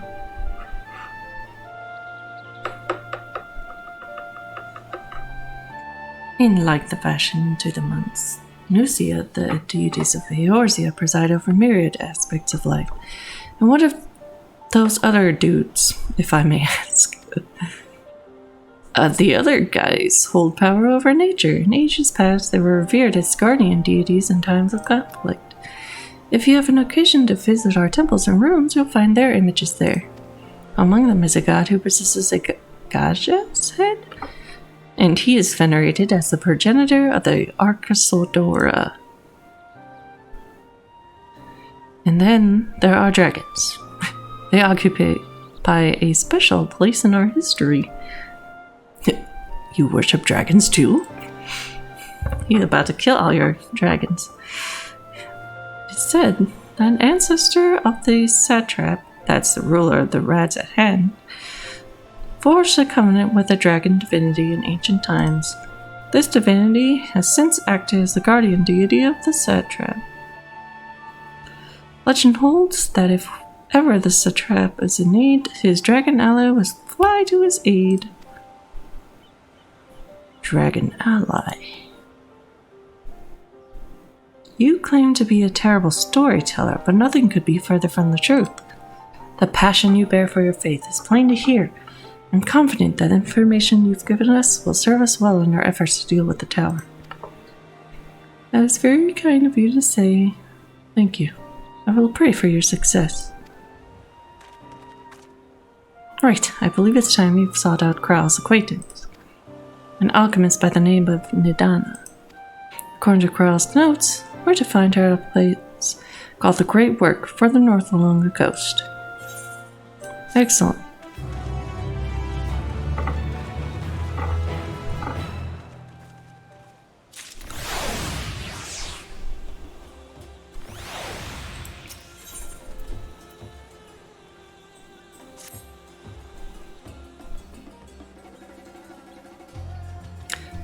Did you say you're gonna see Nidana? Oh, how I envy you.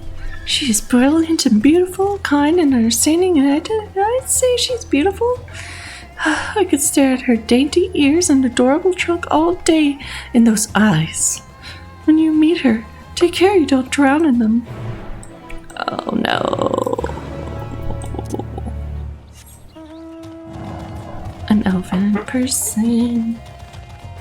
Yet again.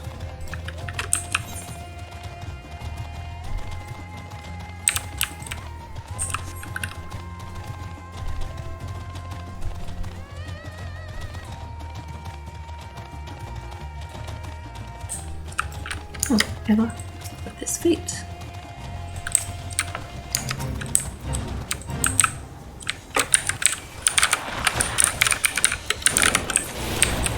Ha! I did. I didn't do much, but I did something. Okay.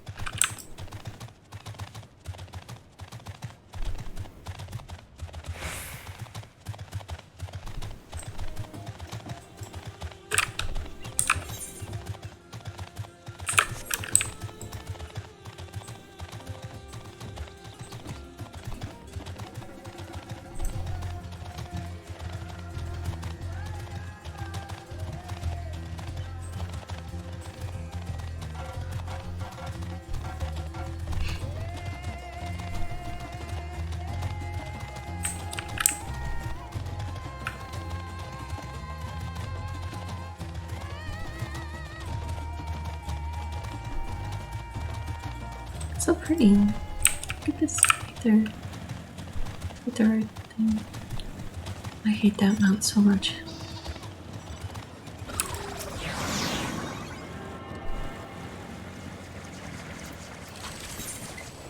Oh no. Remember not to use those.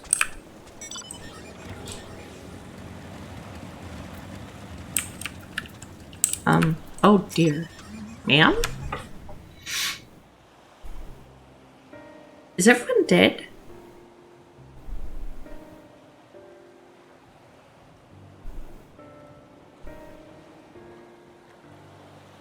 Oh, thank goodness. They're just sleeping. What happened here? It's called nap time. Their dress marks them as alchemists. I see no evidence of injury or poison. Thinkest thou they but slumber? Yes, I think it's nap time. I believe so.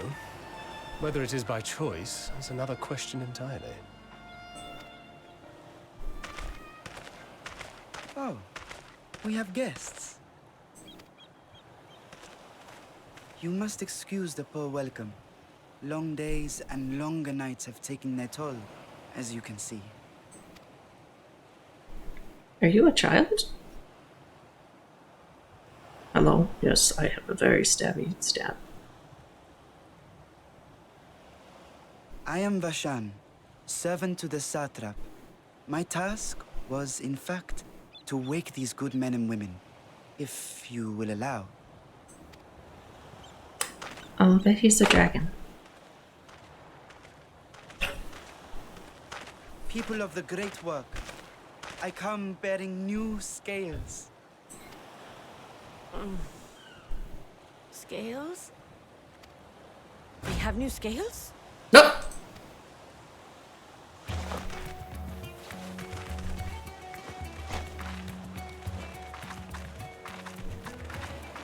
Yes, my friends.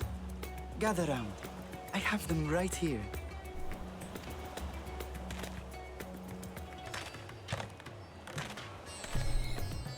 Oh, happy day. Now I can continue my experiment.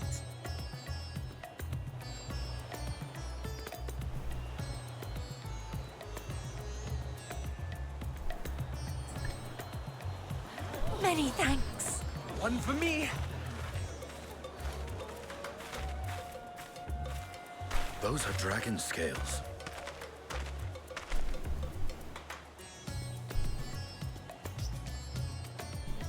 Yes, such materials are vital to their most pressing research.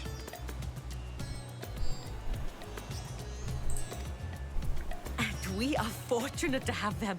Our experiments are so close to bearing fruit.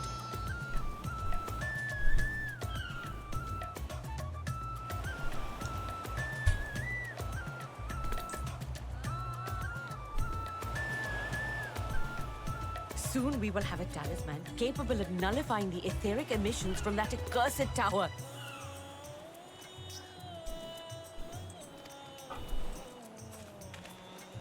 Did I say something wrong? Are you not here with Varshan? Wait, who are you people?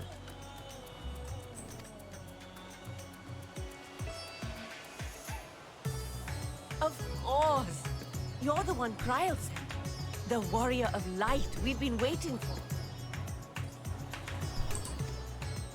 Ah, this is a day of celebration. Praise be to Cinderova! Yes. The winds have shifted. I feel it. The end to our toil is near. I feel it too. My head hasn't been this clear in days.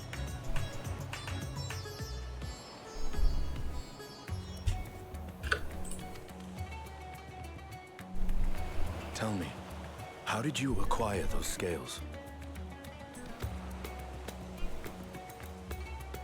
Curious that it concerns you so. But worry not. They were freely given by the dragon with whom our satrap has forged a lawful pact.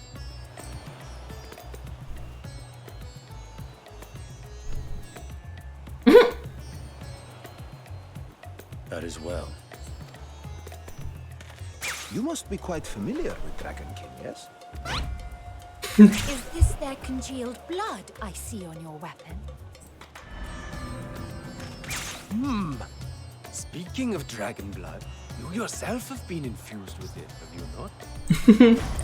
I should like to draw a file or two, if so. Now, see here. Come along, come along. I must insist that you visit our laboratory. Guys, leave him alone. Shoving, or so help me.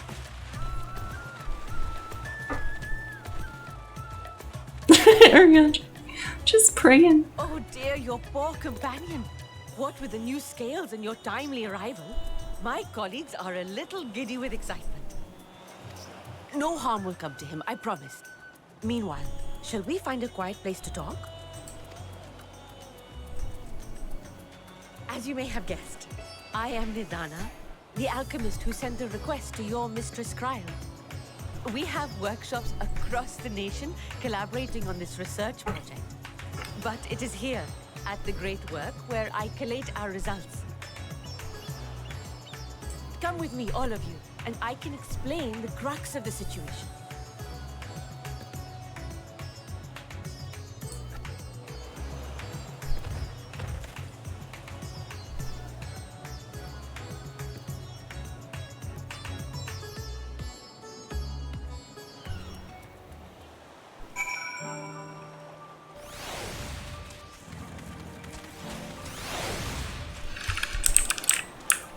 Supposedly no harm. I mean, you're taking blood. I think that's mildly harmful. What? Oh, the person's on a shark.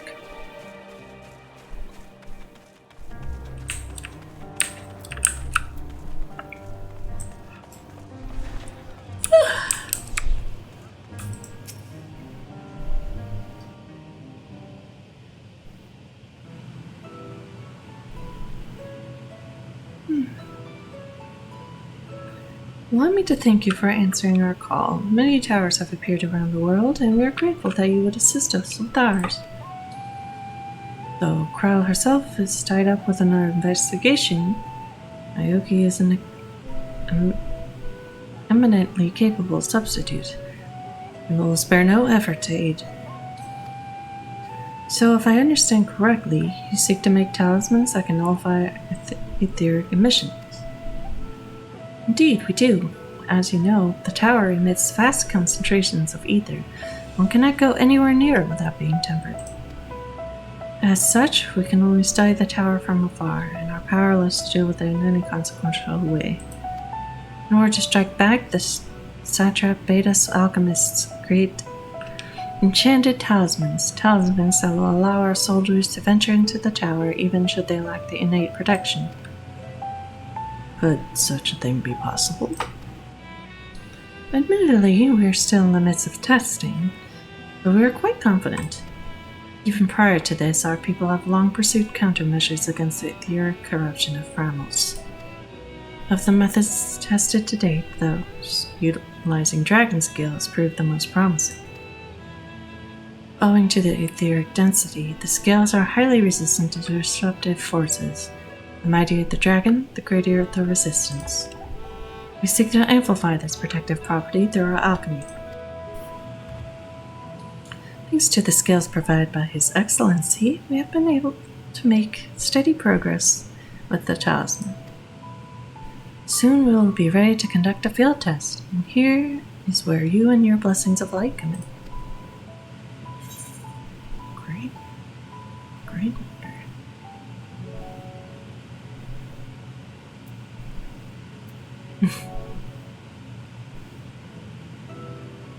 Rather than having... Aha! Perhaps so. And knowing my colleagues, they won't be satisfied with blood alone. What?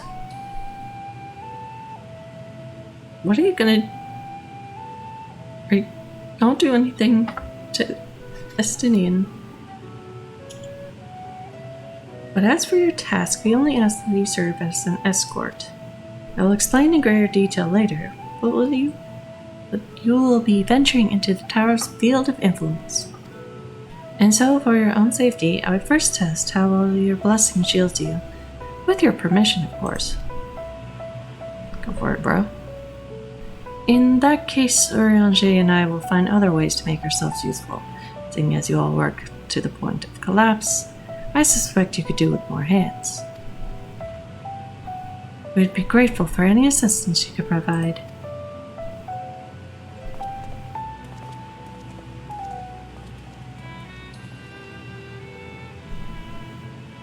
If you are ready, then let us put your blessing to the proof. If you exit the Great Work and turn south, there will be a hill to the right. I'll meet you at the top after seeing to some preparations.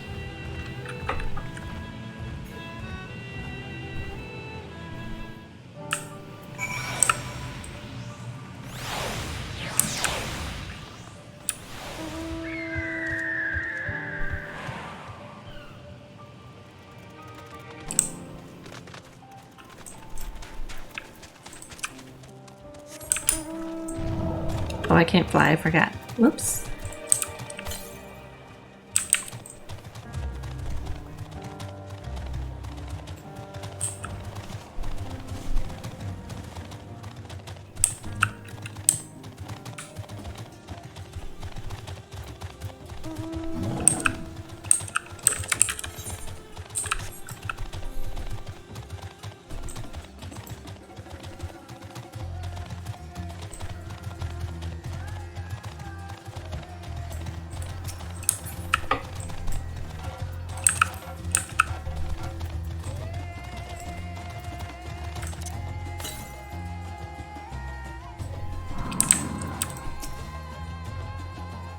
I hope you didn't have trouble finding this place while climbing the hill. Not all are accustomed to the physical strain. I give you the fruit of our sweat, tears, and many sleepless nights. The drunken Deepa. A Deepa is a lantern presented to the gods as an offering. Taking inspiration from the tradition, we created this device to test the talisman's efficacy. Upon activation, it will move a certain distance before emitting a powerful blast of ether. In lieu of corruption, those lacking sufficient protection will experience severe ether sickness. Not again. For your test, you will be exposed 4 times. That should be enough to ascertain your blessing's protective capability. Please begin whenever you are ready. I shall be observing from a safe distance. Okay. Commencing etheric exposure testing. Repeat, commencing etheric exposure testing. Retreat to a safe distance if you are not the subject. Oh no.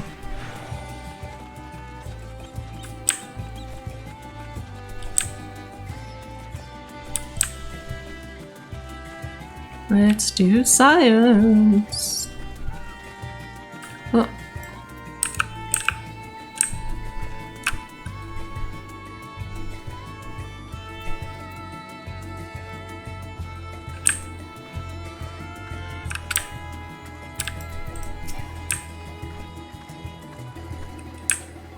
I'm standing back.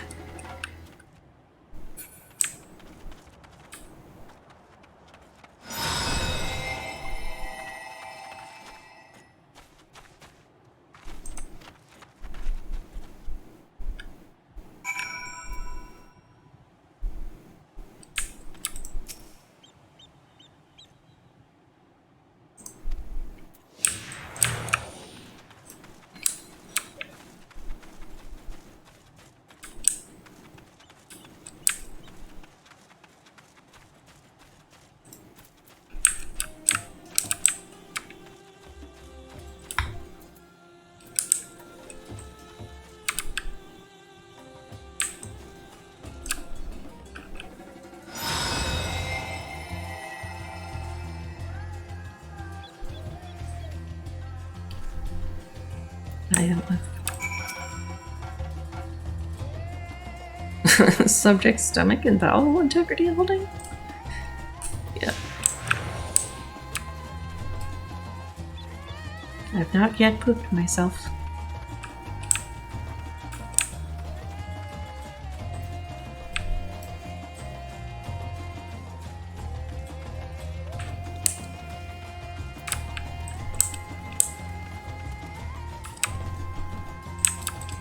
Is that dude being carried by a gorilla?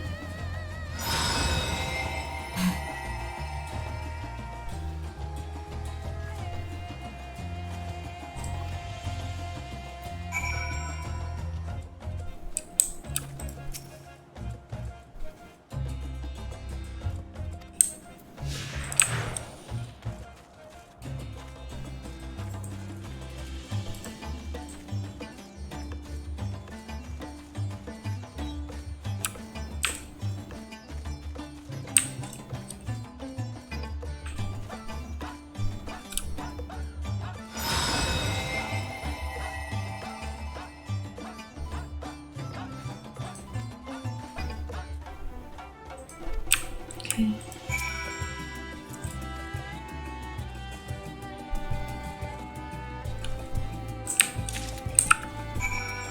I would like to keep this creature. Oh, you've returned and not on your knees. Promising sign, but come, let me take the deep out of your hands.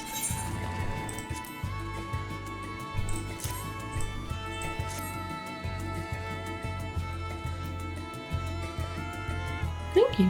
I shall replenish its ether for when we test the talisman. So no dizziness or nausea or anything of the sort?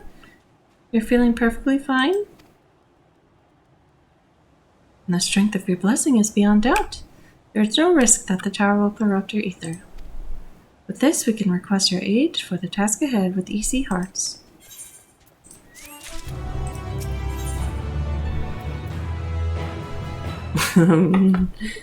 She regards you with those eyes you could drown in. You are a capable warrior too, are you not? Would you be amenable to assisting me with another errand? See, our talisman requires the use of a special ink. We exhausted our stores of a key ingredient for it. Spirit weed. Herb grows not far from here, and I would like you to go harvest some. With the recent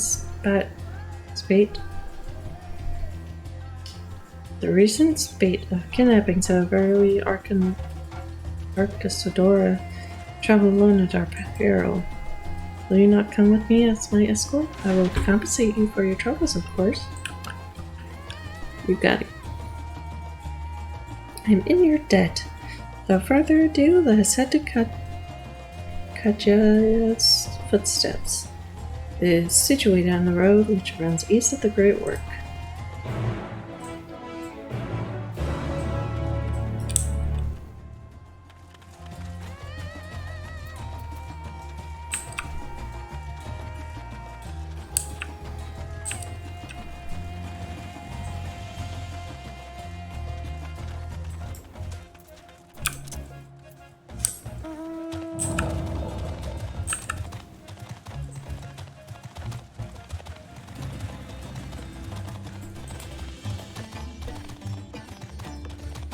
Ain't no poop indeed. How embarrassing would that be? I'm here to save the world. Poops on themselves.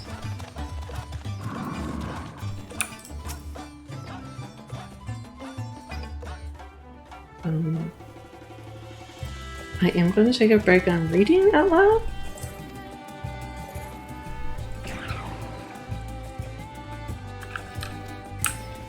Since a hostile present. Jargon acquired.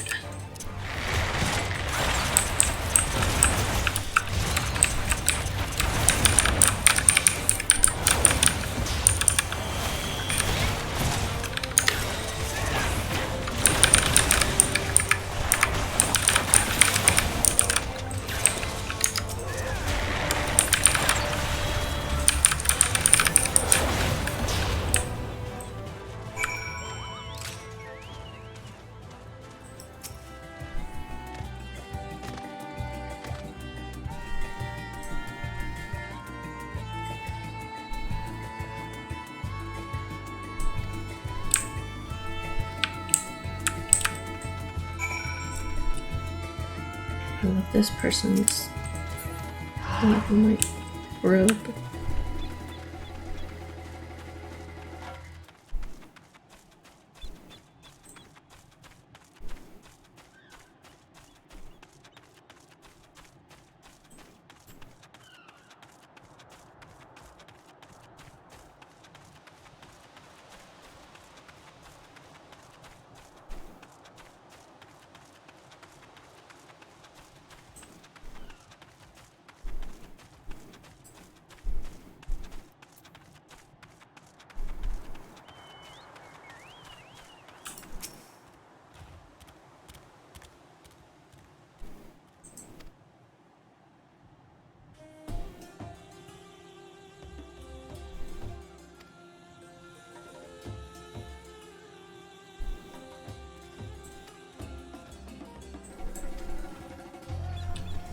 What is that?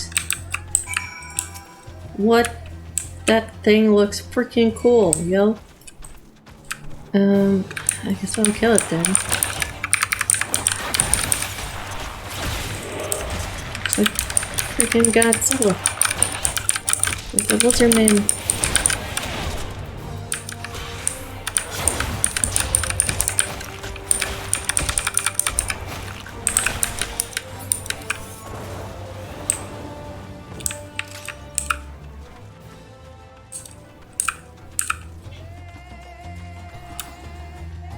Can I have a heal? Oh, there it is.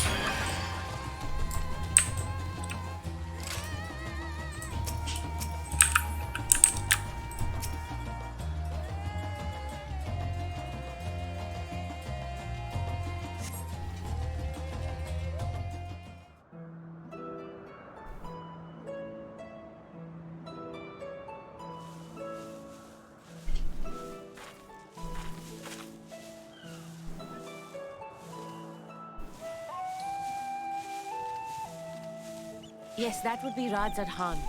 Hardly anyone has been allowed in or out since our troubles with the tower began.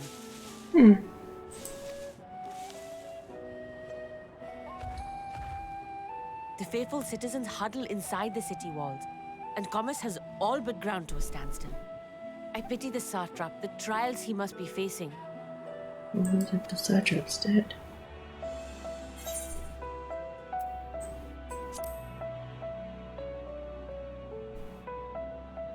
Well, he is the most important person in Radz at Han. Long ago, this island was home to two tribes of Matanga, the Gajasura and the Arkasodra. When the Aura came to these shores, it was the Arkasodra with whom they joined forces. Together they defeated the warlike Gajasura, forcing them to flee Thavnair altogether. Peace and prosperity reigned for a time, until a clan of Hjor from the mainland decided they wanted the island for themselves. It was a direct ancestor of the present satrap who arbitrated that conflict and welded the warring factions into the nation we know today.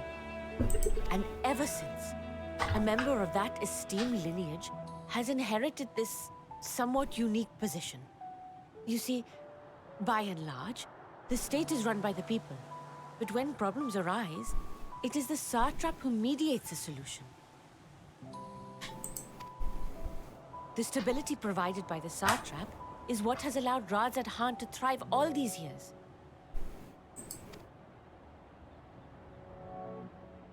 And it was the satrap himself who entrusted us with this duty. We will not fail him, nor our countrymen.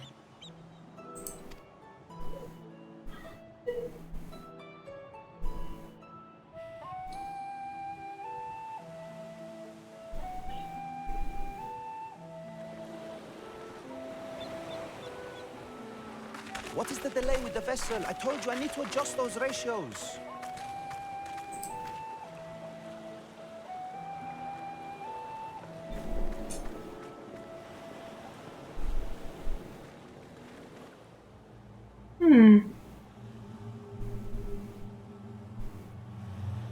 I come all this way to admire one of my splendid towers, and what do I find? Fools attempting to ward off its tempering influence with magic trinkets. I seem to recall a similar experiment in ages past. What was that man's name? Oh, something? Oe? Another body, another time. Who could be expected to remember every trivial detail? Allowing them to construct such handy talismans would be counterproductive to my plans. And yet, I find myself deathly curious. How will they manage this feat with the limited knowledge and resources at their disposal? Complications be damned. For we cannot escape the nature of our souls. And I, as ever, am my own worst enemy.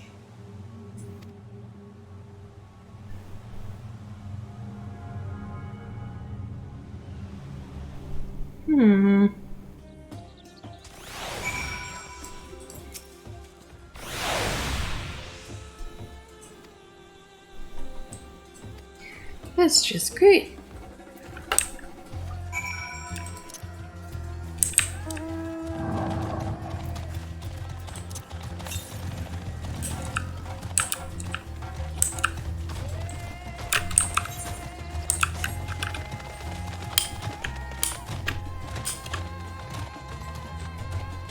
Oh, that's a big jump.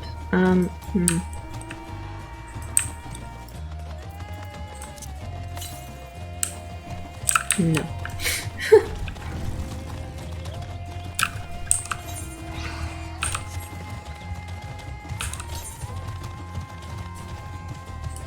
We're just gonna tilt the torch here.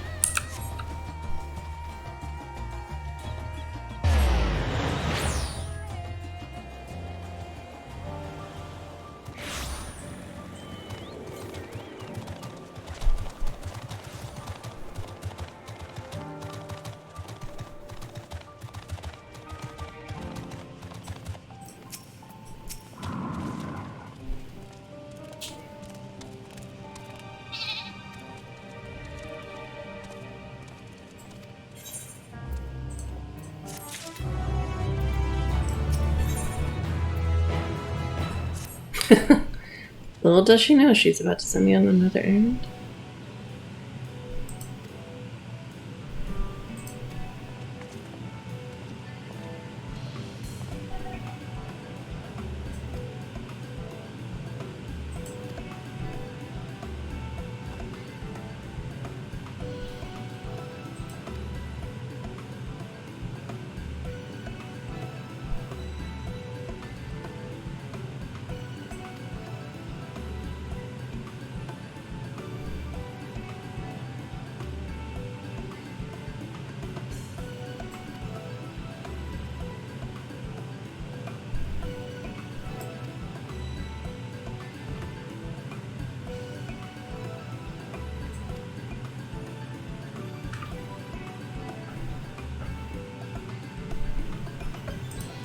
Okay.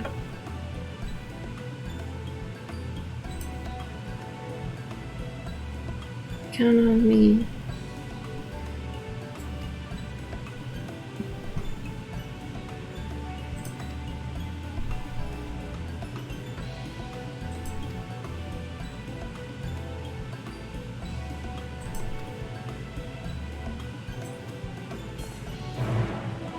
Cancel? What are those?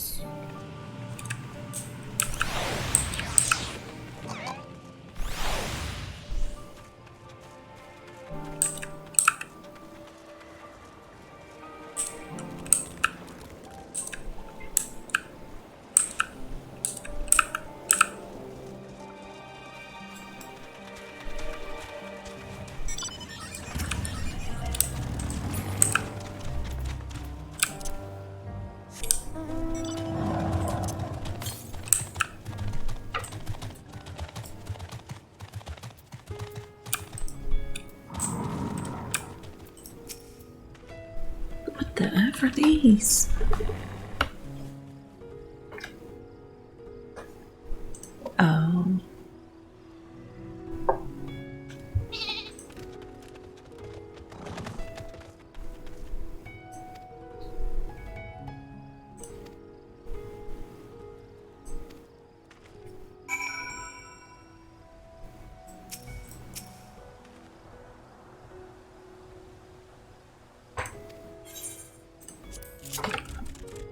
Oh. Oh, this is so ugly.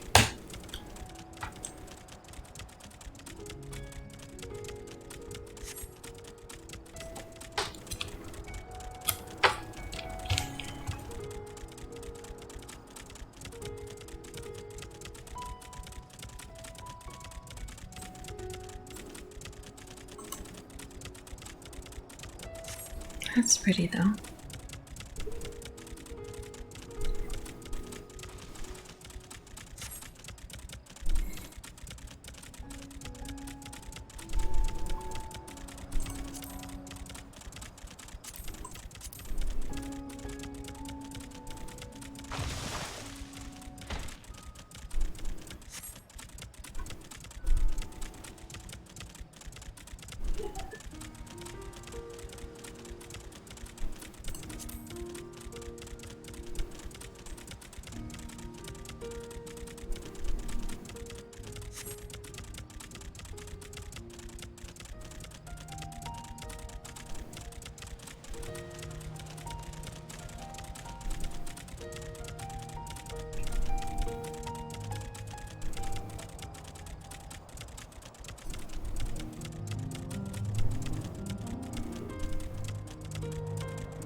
Behold, ugly birds.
Aw, this is sweet.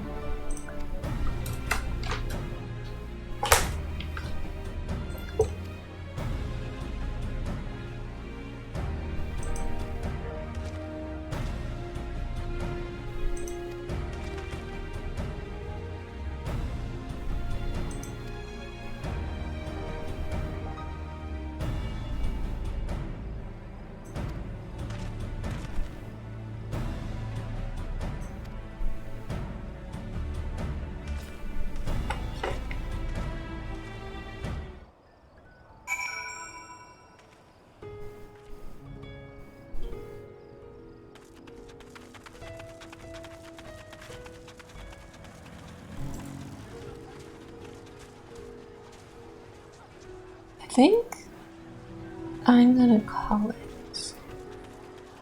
I'm very tired.